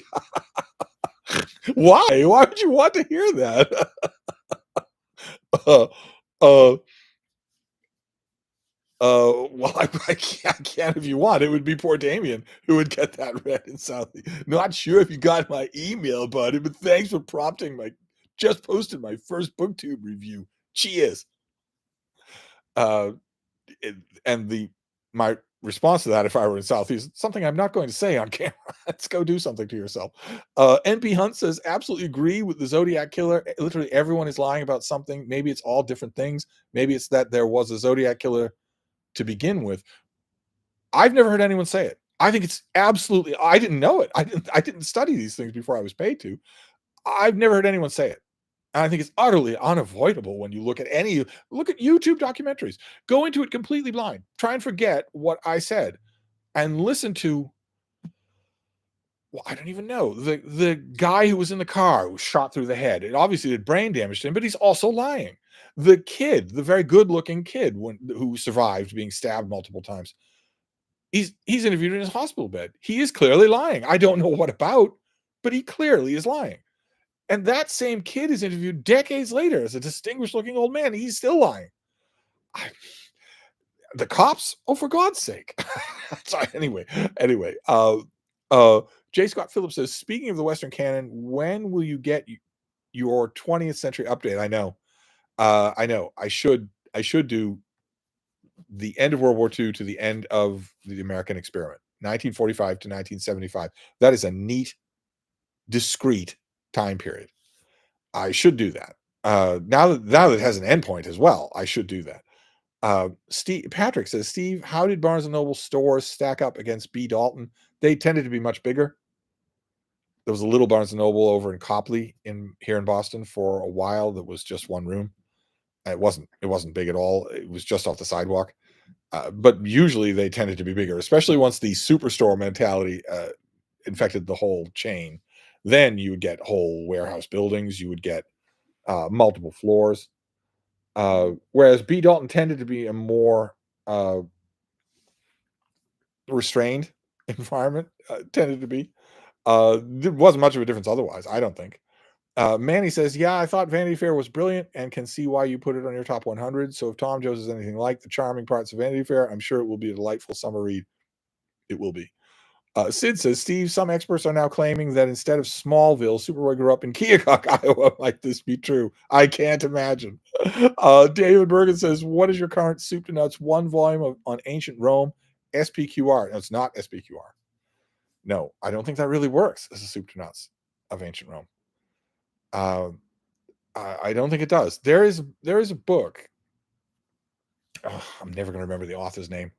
I usually don't go for soup to nuts for ancient Rome because it's such a big subject that no one's ever going to be able to do it justice in one volume. But there's a volume that comes close, and I can't quite remember what its name is. I'm picturing its cover instead. But surely it was in. I did an ancient Rome starter kit, and that would have been in there. J. Scott Phillips is back. "I'm trying to keep my eyes on the prize in the Stevestream. Where is Frida?" Anyway, she's right here. She's right next to me. Hi, baby. Say hi to your fans. Yes. Hi. You're so pretty. She put up with a good deal of trimming today without doing much in the way of objecting. She didn't like it, but she put up with a good deal of it. And we have one more session to do tomorrow, and I think she'll be done for now. Then a BATH. Uh, Leonids says, "Do you like William Gaddis?" No, I don't. Tolstoy 111 says, "Do you like The Bridge on the Drina?" I know it's by, thanks. I found it quite dry. Yeah, from what I have heard, that might be the translator, but I have never enjoyed reading it. No, in English, I've never enjoyed reading it. David Galloway says, "Do you think you could find an English language translation of Thomas More / Erasmus translation of Lucian at the Brattle?" I've never done it. I've never found it. I'd love to, but I haven't ever been able to find it. So uh, I guess I'll keep looking. There is no popular edition that I know of. So maybe there's a collectible version up on the third floor. I never go up there. Martin S says, "I think the Zodiac killer didn't exist. All the killings were by someone different." Uh, um, well, okay, but there's lots of forensic evidence to suggest that there are connections between the killings. It- it's that if there had been no connection between the killings, then the police would have been the first people to say there's no connection between the killings. It was actually to their detriment to have a serial killer go uncaught. Uh, I don't know. I don't think that thought crossed my mind, of course, when I was learning about it, is that how do you know this is anything? How do you know this is a serial killer? What are you doing? Want to go up? There you go. Oh, there you go. Let's see here. Must read more says, "I just finished James Wooten's Dasher about Jimmy Carter last week. I don't know much about Carter, and I've been wondering if it's a fair representation of him." Dasher. I don't think I've read it. Monet Doyle says, "I'm reading a book by Laura Pavlov." Manny says, "I was at some secondhand shop recently and found Albert Einstein's biography on Mozart. Have you read it / did you like it?" Yeah, you don't save a "have you read" with a slash. Brian Constantine says, "Great that you're back, but go easy on religion. I declared myself Pope of the Church of Steve and want to start charging for indulgences. Oh my God, that's a sorry church right there. Street Medic says Mozart was my grandmother's favorite composer. Rhodesy Royalist says, Steve, what do you think of Clint Eastwood's adaptation of The Bridges of Madison County? I actually kind of liked part of it. Lots of it, in fact. Uh, Wolf H says, author in chief by Craig Fairman. That's right. Did I? Are you on the internets? Are you finding all this stuff out? Did I interview him? I could swear I interviewed him. I know I've communicated with him, emailed with him. I could swear I did an interview with him somewhere. But author in chief is great. It is a great book. Patrick says, Steve, I've heard all my like must be life that Grant's memoirs are incredible, yay or nay. Nay. They're good reading. They're not incredible. They're praise to the skies. But Matthew Alberto says, do you have a recommendation for a John Milton biography? Yeah, there's a book called The Age of Milton that is old. I don't know if you could find a copy, but it's a biography and a lot more. It's really good. Street Medic says, since Amazon Vela fell through, I'm thinking of expanding my locked room mystery. Okay. I don't know what those two things are. The Big Shep says, hopefully you have time to answer this, but would you recommend Colossus by Michael Hitznick? I'm looking for a book about the Hoover Dam, specifically about the human toll it took to build it. I think I read Colossus. I don't know if obviously if it's not coming to my mind right away, then I can't help you. But I could swear I read a book on the building of the Hoover Dam that did have a lot on the human cost of building it, but it's not coming to me. Cosmic Ace says, hello, Steve. Are there any books you could recommend that detail the policies of each English/British monarch towards Ireland? Not in a Stevestream, not in a live chat. You're looking. Yeah, there are plenty of books that I could recommend on that subject. I've done a lot of reading on that subject, not off the top of my head, and not in a live stream where literally no one else is interested. Uh, uh, Albert Goldfein, most Brattle-like bookshop outside Boston. Well, directly outside Boston, it would be the Book Barn in Niantic, Connecticut, near to Boston. Rodensy Royalist says, Steve, you will find Albert Cromwell city tutoring utterly beguiling. He manages to transfix despite his insane opinions. He goes on political rants while teaching math. Okay, if you say so. Colin says, Longshot ask, would you ever do a read aloud of Paradise Lost? Also, what is your favorite biography of Milton? I would be worried that if I did a read aloud of Paradise Lost, the whole thing would be in the voice of Stanley Fish. And I think that would probably kill you all. They might kill me too. I'm not sure I'd be able to resist. Uh, oh, the chat jumped again. Oh my God. Oh my God. And I don't remember anything about where we were. But that's all right because I can't get to all these. We have to stop. So, Rodensy Royalist says, how do we do for attendance? I'm seeing 40. Is that right? Seems like there are more than 40 people here. Rodensy Royalist says, sorry, it's Alfred Cromwell, not Albert. The name says it all, actually. He did mention being related to the Irish genocide overlord proudly. Oh my God. Patrick says, Steve, are Zane Grey and Louis L'Amour apples and oranges? No, not at all. Matt Sheridan says, wasn't Arthur Lee Allen the Zodiac killer?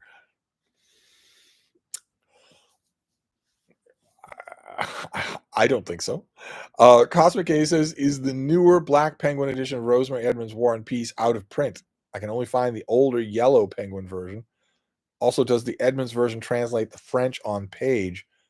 Oh no, you're telling me that Penguin retired her translation? I know they have was it Anthony Briggs, right? Does their Penguin Classic Deluxe edition. And of course they have another Penguin Classic Deluxe edition for the Peviar and Volkonsky. Did they just retire Rosemary Evans? I didn't know that. I don't know if it's still in print. Aslan says, I follow conspiracy booktube channels that are more sane than City Tutoring Math. Well, apparently I need to see the City Tutoring Math guy. I don't know him. Tolstoy 111 says, I meekly ask if the Daily Penguin is dormant again. It is not. No, I mean to start it up again. Uh, Rodency Roller says, "Oh, and Mr. Cromwell writes with a quill pen and lives in an analog life and refuses modernity." Jesse Carmichael says, "Hi, Steve. You mentioned in another video that Dangerous Visions wasn't one of your favorite science fiction anthologies. What others would you recommend instead?" David Hartwell did two great ones, Science Fiction Century and The Scent of Wonder. They are both amazing, just amazing. And there are lots of others, but those are great. Actually, there's a certain Robert Silverberg book from higher up in the chat. Matt Sheridan says there was that one theory that the Unabomber was originally the Zodiac, but I feel that theory is ridiculous. Yes, it's ridiculous, also factually impossible. Sid says, I don't think you've ever done an ancient Rome starter kit. Oh, come on. Oh, come on. Dead Romans, dead Kennedys, and dogs. The least I've done. Rasmus says, I remember you mentioning that self-publishing science fiction is more interesting than traditional publish. Can you name the best or one that comes to mind that isn't Sergio de la Pava? I have I jot down the list, and I was thinking, no, I can't. Off the top of my head, I can't name a name or a title, but I was thinking earlier in the year when I was looking at science fiction fantasy and thinking it felt so wrong not to have a list last year. I was thinking, just do it all indie. Just make it all indie this year. You could easily do a list that way, and then you're not leaving the category out. Uh, uh, Gretchen Fowler says, I would like to second Steve's recommendation to read Moll Flanders, a total delight and a favorite read of mine. Damien says, I was sincere in thanking you for inspiring my first booktube post, not understanding your reaction. Oh, I was probably just joshing. Oh, no, I was probably just joshing. I'll have to. I don't know what you're talking about, but I'll if you emailed me about it, I'll have to find that email. Thing, not to be all that or anything, but the thing is for people to remember is that I get a lot of emails in a day, a lot of them, and quite a few of them have actual claims on my time. I need to deal with them for business reasons. So I must. If you sent me an email, I must have missed it. Patrick says, "Hi, Steve. I work at the post office. I can't imagine the amount of media mail your carrier brings to your place. Is he cordial?" Well, it's nowhere near what it was before COVID. Before COVID, my carrier was very cordial. It was a man named John who was born again Christian, but not the horrible kind, the really good kind. He and I had long conversations there at the doorway, and he was always ecstatic with how many books he was delivering to my place. He just loved it. He just absolutely loved it. It's not as nearly as many now. It doesn't need to be. Uh, but the delivery person, the woman who drives the truck around for USPS, is wonderful to everybody. Everybody in the neighborhood loves her. I love her, but everybody else does too. She's just wonderful. Always upbeat, always in a friendly mood, always willing to help. Just amazing. Cosmic Ace says, Steve, I have heard you say that Napoleon is overrated as a general. Could you explain, also in your opinion, who was the greatest general in history? You can't say Caesar or Alexander. Well, I can say anything I want, but I wouldn't say either one of those anyway. But yeah, I can't explain in a Stevestream because it's a long conversation on military tactics and strategy. But I think if you examine any of his overextended military campaigns, you will see that not only does he not think it outright, but that if he wins, it's through the incompetence of his enemies. And if he loses, which is more often than not, it's because of his own incompetence, because he didn't think about the logistics involved, even when he had people telling him what those logistics were and how he wasn't accounting for them. Uh, Jasper Antonelli says, Good evening, Steve. Did David Murphy leave and go and be fitted for his cassock? It's fitted for a hearse at this point. He needed desperately to get back and have vegetables. Matt Sheridan says, I just picked up Les Payne's biography of Malcolm X from the library. I wish I had a library like that. Patrick says, Hi, Steve. Should a little book room by nature have a claustrophobic feel to it? Well, I'm not vulnerable to claustrophobia, but isn't that bad? Would you not want that? It should have a cozy feel. I don't think it should be a big room. But claustrophobic, isn't that bad?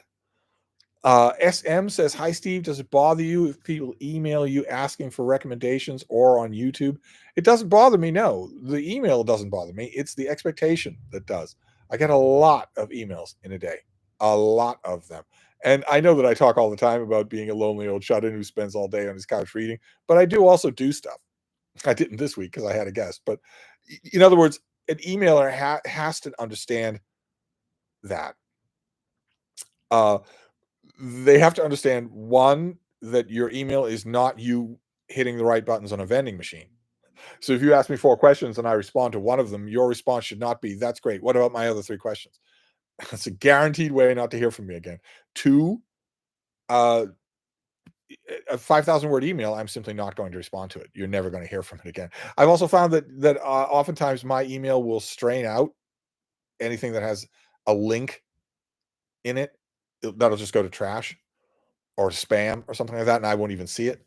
But also the ones that I do get where the link does come through, quite a few people do not understand that it is juvenile and idiotic to send me an email that just says a blank subject line and the whole body of the text is simply a link you want me to click. Like you're lobbing something at my face. Here you go. I click on all sorts of links all day of stuff that I look for, stuff that I choose to watch. Okay. So, A, it's unlikely I'm going to click on your link, even if you do tell me about it. But B, I'm certainly not going to click on it if you don't tell me about it. Just, you're not worth talking to. I'm just going to lob this at you. So treatises, acting like I'm not a real person, that sort of stuff that's bad anyway. In addition to the odds being against you, and then the other thing being time. If your email is just the right length on just the right subject, hits me in just the right way when I am procrastinating on a deadline, you'll probably get a response right away. But if you don't get a response right away, the worst thing in the world you can do is wait 12 hours and then say, write another email saying, any thoughts about that email of mine? It's almost as bad as the publishing industry's circling back. It's just email like a friend is basically what I'm saying. Uh, Siva Bronstein says, are Galloway's co-hosts, Kara Swisher and Jessica Tarloff also grifters? I don't know anything about Kara Swisher, so I can't call her a grifter. But Colombian Thunder says, oh wow, a Steve stream. Hello, I just read Superman Up in the Sky. I loved it very much. Do you have any Superman recommendations? Yeah, I've done I have a lot of Superman recommendations. Yeah. But you just joined us, but we are nevertheless leaving. We're wrapping up the Steve stream. Road Zero says, I concur. Eastwood's Bridges is amazing to me. He acts against type, and Streep is just wonderful. The scene in the rain was so poignant. I said there were bits to it that I really liked. That was one of the bits I was thinking of. Rasmus says, do you have a recommendation for a novel set in a monastery aside from the obvious Name of the Rose? No. Maybe Darkfire, the first of the Matthew Shardlake mysteries. Uh, Cosmic Gaze says, is the John Ciardi translation of Dante's Inferno worth getting? I would say no. Christopher Siegel says 185 people are here. Good Lord, is that true? Mama Luigi says 184 people watching at this moment. That always seems amazing to me. There are channels on YouTube that have 90,000, 120,000 subscribers, and they do a live stream and they get maybe 70 people. It always amazes me why I could get twice that. SM says, do you leave a bookmark on books you've owned or read? I often will leave, if I use a bookmark all the way through, I'll often leave it in the book. Yeah, because I've got so many bookmarks. Manny says, I love how you say we need to stop and then go on, read literally every single comment. Well, I'm going to read every comment. You're all here. Some Okie dude says, happy Mother's Day, everyone. Yeah, my mother's dead. Anna P is responding to someone else. Some Okie dude, the Unabomber was a terrorist, not a serial killer. Okay. Great. Yeah. What form did his terrorism take? Remind me again? Was it in serially killing people? Okay. Road Zeroila says, I remember asking you about the monk, and you said it was so-so. Now Christopher Hedge, Christopher the Hedgehog, yes, is raving about it every second of his life. I didn't have that on my bingo card. Your very own ward. He's not my ward. But nevertheless, I I love his video on the monk. I love his reactions to books. Um, so you should obviously decide for yourself. You should obviously decide for yourself. The only caveat I would add is if your reading time is really precious and you just want to know ahead of time, I I would point out something that Christopher will not deny. He says it in every video that he's a relatively new reader. And you can see from his reactions to books how immediate and raw a lot of those reactions are. It's possible that when he has 1,000 more books under his belt, he will return to the monk and see and react to it differently, is what I'm saying. Melissa Bell says, "Hi, Steve. It's Melissa from KY from email." You don't have to remember. That's good. I get a lot of emails, not off the top of my head, but I just wanted to say, hey, for on real time. So thankful for your channel. Well, that's very nice. J. Scott Phillips, I thought it was pretty well settled that Francis Bacon was the son of the Zodiac killer. Might as well say that. TSP says, evening, Steve. I'm reading Back to Blood now. It's a little disappointing compared to other Tom Wolfe novels. Uh, I think weird that he isn't read so much anymore, and he's not read at all anymore. Even Bonfire of the Vanities, which I thought had lasting power. I thought that would stick around. Rasmus says, doing the list Alinde would be great. Maybe a starter kit is in order. A starter kit of what? I have no idea what Alinde is. Manny says, oh, by the way, you got a book on Melville's Moby Dick in the mail some weeks ago. And I remember also thinking that the first few paragraphs you read were ridiculous. What did you think about the book? I thought it was ridiculous. Street Medic says, so what do you think of Cadfile? Cadfile, I assume you mean.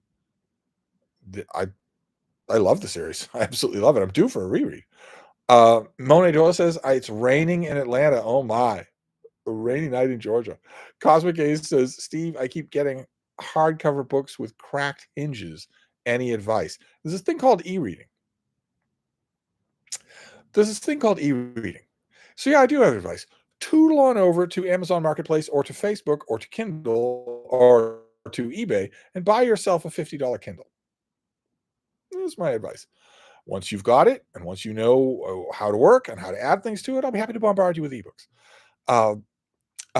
Ann P says, I searched YouTube for Steve Donahue's dog starter kit and it doesn't give me a hit. Assuming it's right, would you consider doing one? I must have done a dog starter kit. I must have. Poon Dog says, hi, does anyone know if Anthony Everett's book on prominent Roman characters are worth reading? Well, shame you didn't ask me. I have plenty of advice on that subject, but you asked everyone. Aslan says, did you jailbreak any of your Kindles? Is it worth it? I was really tempted. I put out a call a couple of weeks ago for e-readers, Kindles, Kobos, whatever, for e-readers, not tablets, e-readers. I have a recipient in mind. She has lots of little recipients in mind. It seemed perfect. I didn't want to get anybody's hopes up, so I made it very informal. I said, if you have an e-reader that's sitting around and it still works, feel free to box it up and send it to me. I will make sure it gets to a very grateful home. And I was amazed at the generosity of the response. Just amazed. It's still going on. I want to make another video this week and just re-up the request. I was amazed at the generosity of the response. One of the things that somebody sent me, I said, make sure they're in working order. And one of the people that sent me an old Kindle working order was a very generous description. And I thought, when I got that, I thought, I'm not going to pass this along. I'm not going to pass this one along. So maybe this is something where I could jailbreak it, where I could try to jailbreak it.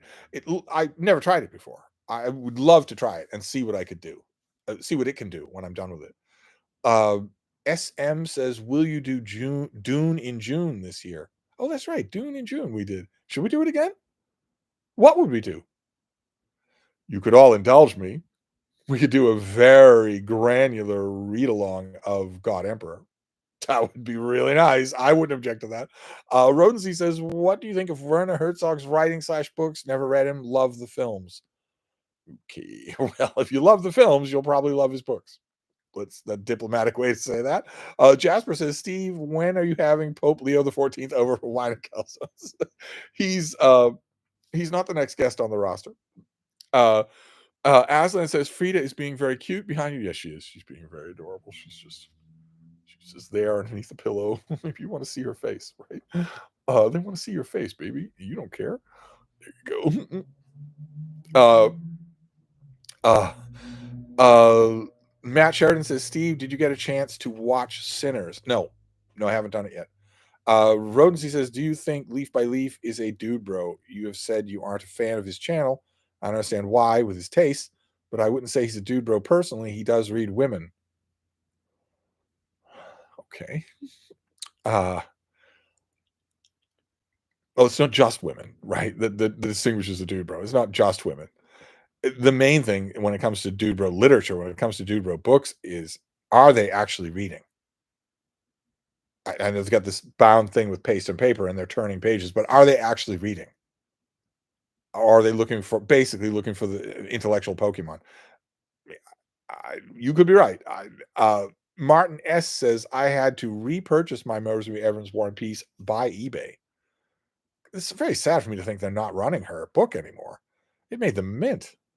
Tolstoy 111 is Ayn Rand the one and only female dude bro author. They seem to have made an exception for her.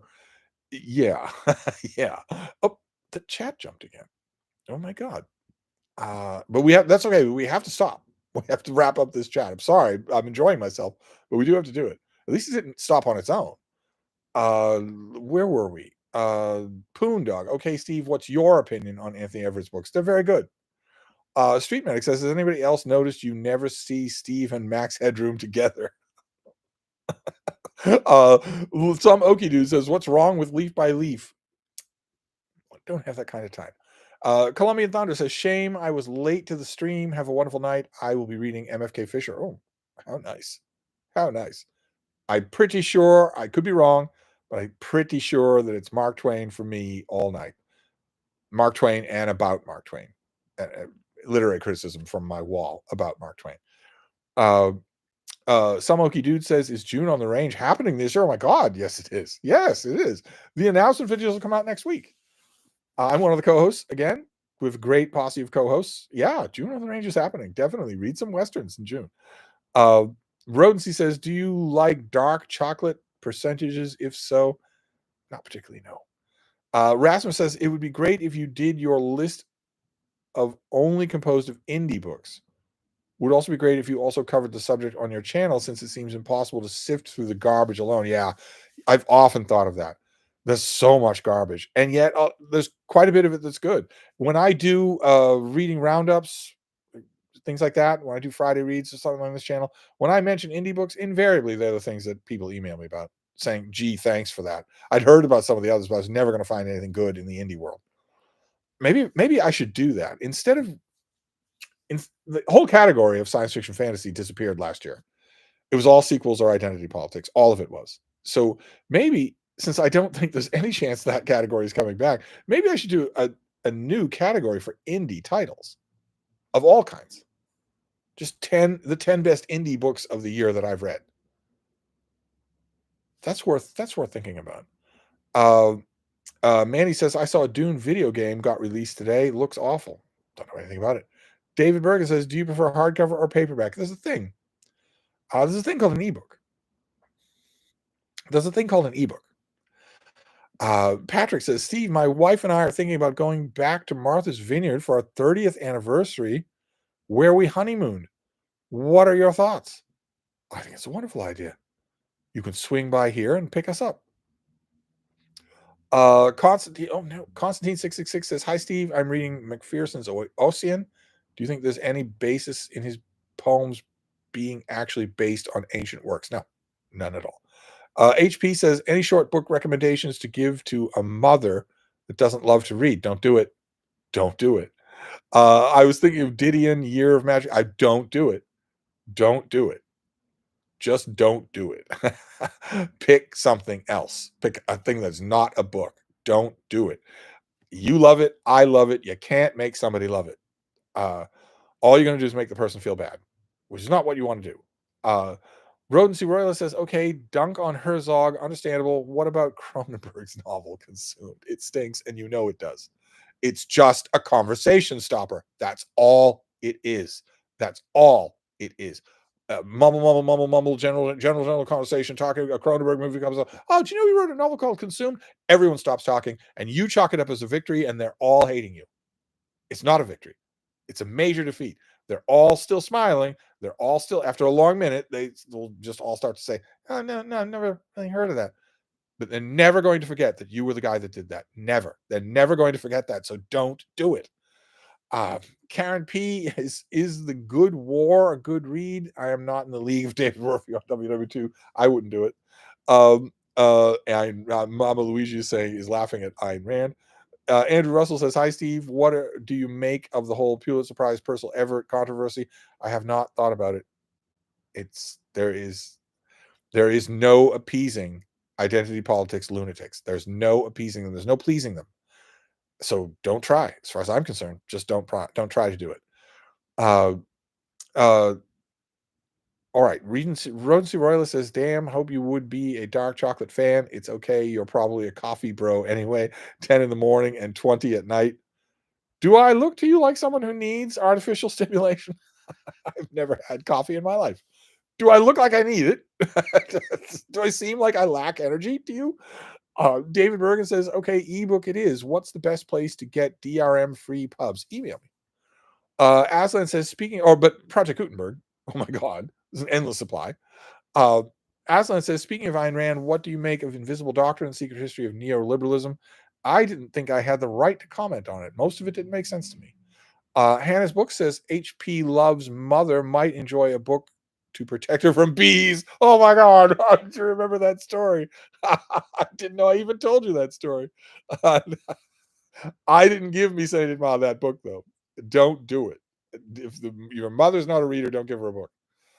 Gift giving is not about making you feel good. But you know that already. I'm talking to the person above. Manny says, "I really need to buy an ebook as well. I use my laptop and phone for e-reading, but my phone is too small and my laptop is too big." So you meant an e-reader, an ebook reader. Yeah, it's not a question of that your phone or your iPad can't do the same thing. Of course, you can put an app on them and read the same way. But I have really found there it is not marketing or mumbo jumbo when people say that an e-reader, an e-ink e-reader, just this handy little plastic device, really is a different experience. That is true. That is not just marketing. That's not gimmickry. That's true. uh Poondog says, "I just finished Greg Bear's Blood music. I thought it was meh. Did you like it?" I thought it was meh. Everybody loves it, but I thought it was meh. Street Medic says, "I can't believe I wasted time reading Ayn Rand. Horrible writing, horrible philosophy." Aslan says, "I exclusively read on my e-reader. It's just the best way to read." I don't exclusively do it. Some of the stuff that sometimes it's just easier to have the document on my laptop, especially if I'm working on it, if I'm reviewing it. But for pleasure, oh my God, I need to examine it. I need to figure out why it is, but it is definitely true. It feels better. It just feels better to do it there. I'm not vulnerable to the eye strain that some people get from backlit devices, so that's not the reason I'm saying it. It just does. I reach for the e-reader when I want to read. Uh, Chris says, "Taking my 13-year-old boy to MIT summer camp in late June. Hope to see you at the Brattle. But I'm one of those shameful collectors. We can visit the third floor after the lot." Well, I'm not going up to the third floor. You're welcome to go up there too. You're on your own. Then you can join me on the first and second floor. William DeVere says Camille Paglia may also be a female dude bro author. Oh, that's actually not bad. That is probably true. That's a pretty good call, but surely it can't be more than those two. Manny says, "Yes, I can see that because when I read a book on my laptop, I usually have 7 other things open as well. So maybe it feels more exclusively bookish somehow." I just love it. I know that Amazon would love to hear this and use it, but I love the feeling of just curling up inside my Kindle. I love that. I just love it. I knew already that it doesn't break the spell of reading because I've done e-reading on phones, for instance, and the Barnes& and Noble Nook. But I don't even the iPad, which I love. I don't want to read on anything else. Uh, just I could easily read on this thing. It's with me all the time, but I prefer an e-reader. But anyway, we have to wrap this up. Tolstoy 111 says there is a philosophy of gift giving that you should give something that means a lot to you because that means you're giving something of yourself, or maybe that's just self-serving bullshit. It is self-serving bullshit. You have nothing to do. You are trying to please the recipient. If you're not, if it's all about you, then it's not a gift. It's a work assignment. That philosophy of gift giving is dead wrong. Uh, Matt Sheridan says I have to write. It puts the obligation on the recipient. A gift should not come with strings attached. It should not put an obligation on the recipient. If something means something to you and you give it to a person because of that, what does that say? What's the unspoken next part of that sentence? That it must mean something to you as well. And if you don't, well, no, I'm not hurt. Please. What nonsense? No, no, no, no, no, no. It's about the recipient. It's not about you anymore. Um, anyway, Matt Sheridan says, I have to write a final term paper on Mrs. Dalloway. Good night, Steve, and to all the ships at sea. Poondog says, who's your favorite SF author? And is it Robert Silverberg? It's not Robert Silverberg. Rodensy Royalist says, do you like Cooking Price Wise by Vincent Price? A weird question given it's a cookbook. Yeah, I've never read it. Rodensy Royalist says, what do you cook for the booktube Avengers when they turn up, aside from calzones? Well, you really like telling me what my answers are, don't you? There's a place next door. There's a fry shop next door. I don't cook. Street Neck is leaving. Yeah, we're all leaving. Manny says, yeah, my reading on my laptop doesn't feel less like reading than on physical books, but reading is then just one of other 100 things to do. Well, yeah, a laptop or an iPad is the whole world, whereas an e-reader is just that. They're just reading, and they predict a lot of your reading needs, and are right there with easy solutions. So, but anyway, on a praiseworthy note of e-readers, that's a perfect way to end. Thank you all very much. This did work. It did not stop, and it did pick me up. It did get me out of the dumps, which is great. I know that live streams do that, so I'm gonna leave. This is 2 hours of fun, but I'm gonna go, and I will be back. I will make a full roster of videos tomorrow, probably, so you won't be just the live streams that you have. And there's one other video that's gonna upload sometime or other. I don't know if it's uploading now, but anyway, I'll wrap this up, and I will see you all soon. Thank you, BookTube. No, what is it, baby bean? What is it?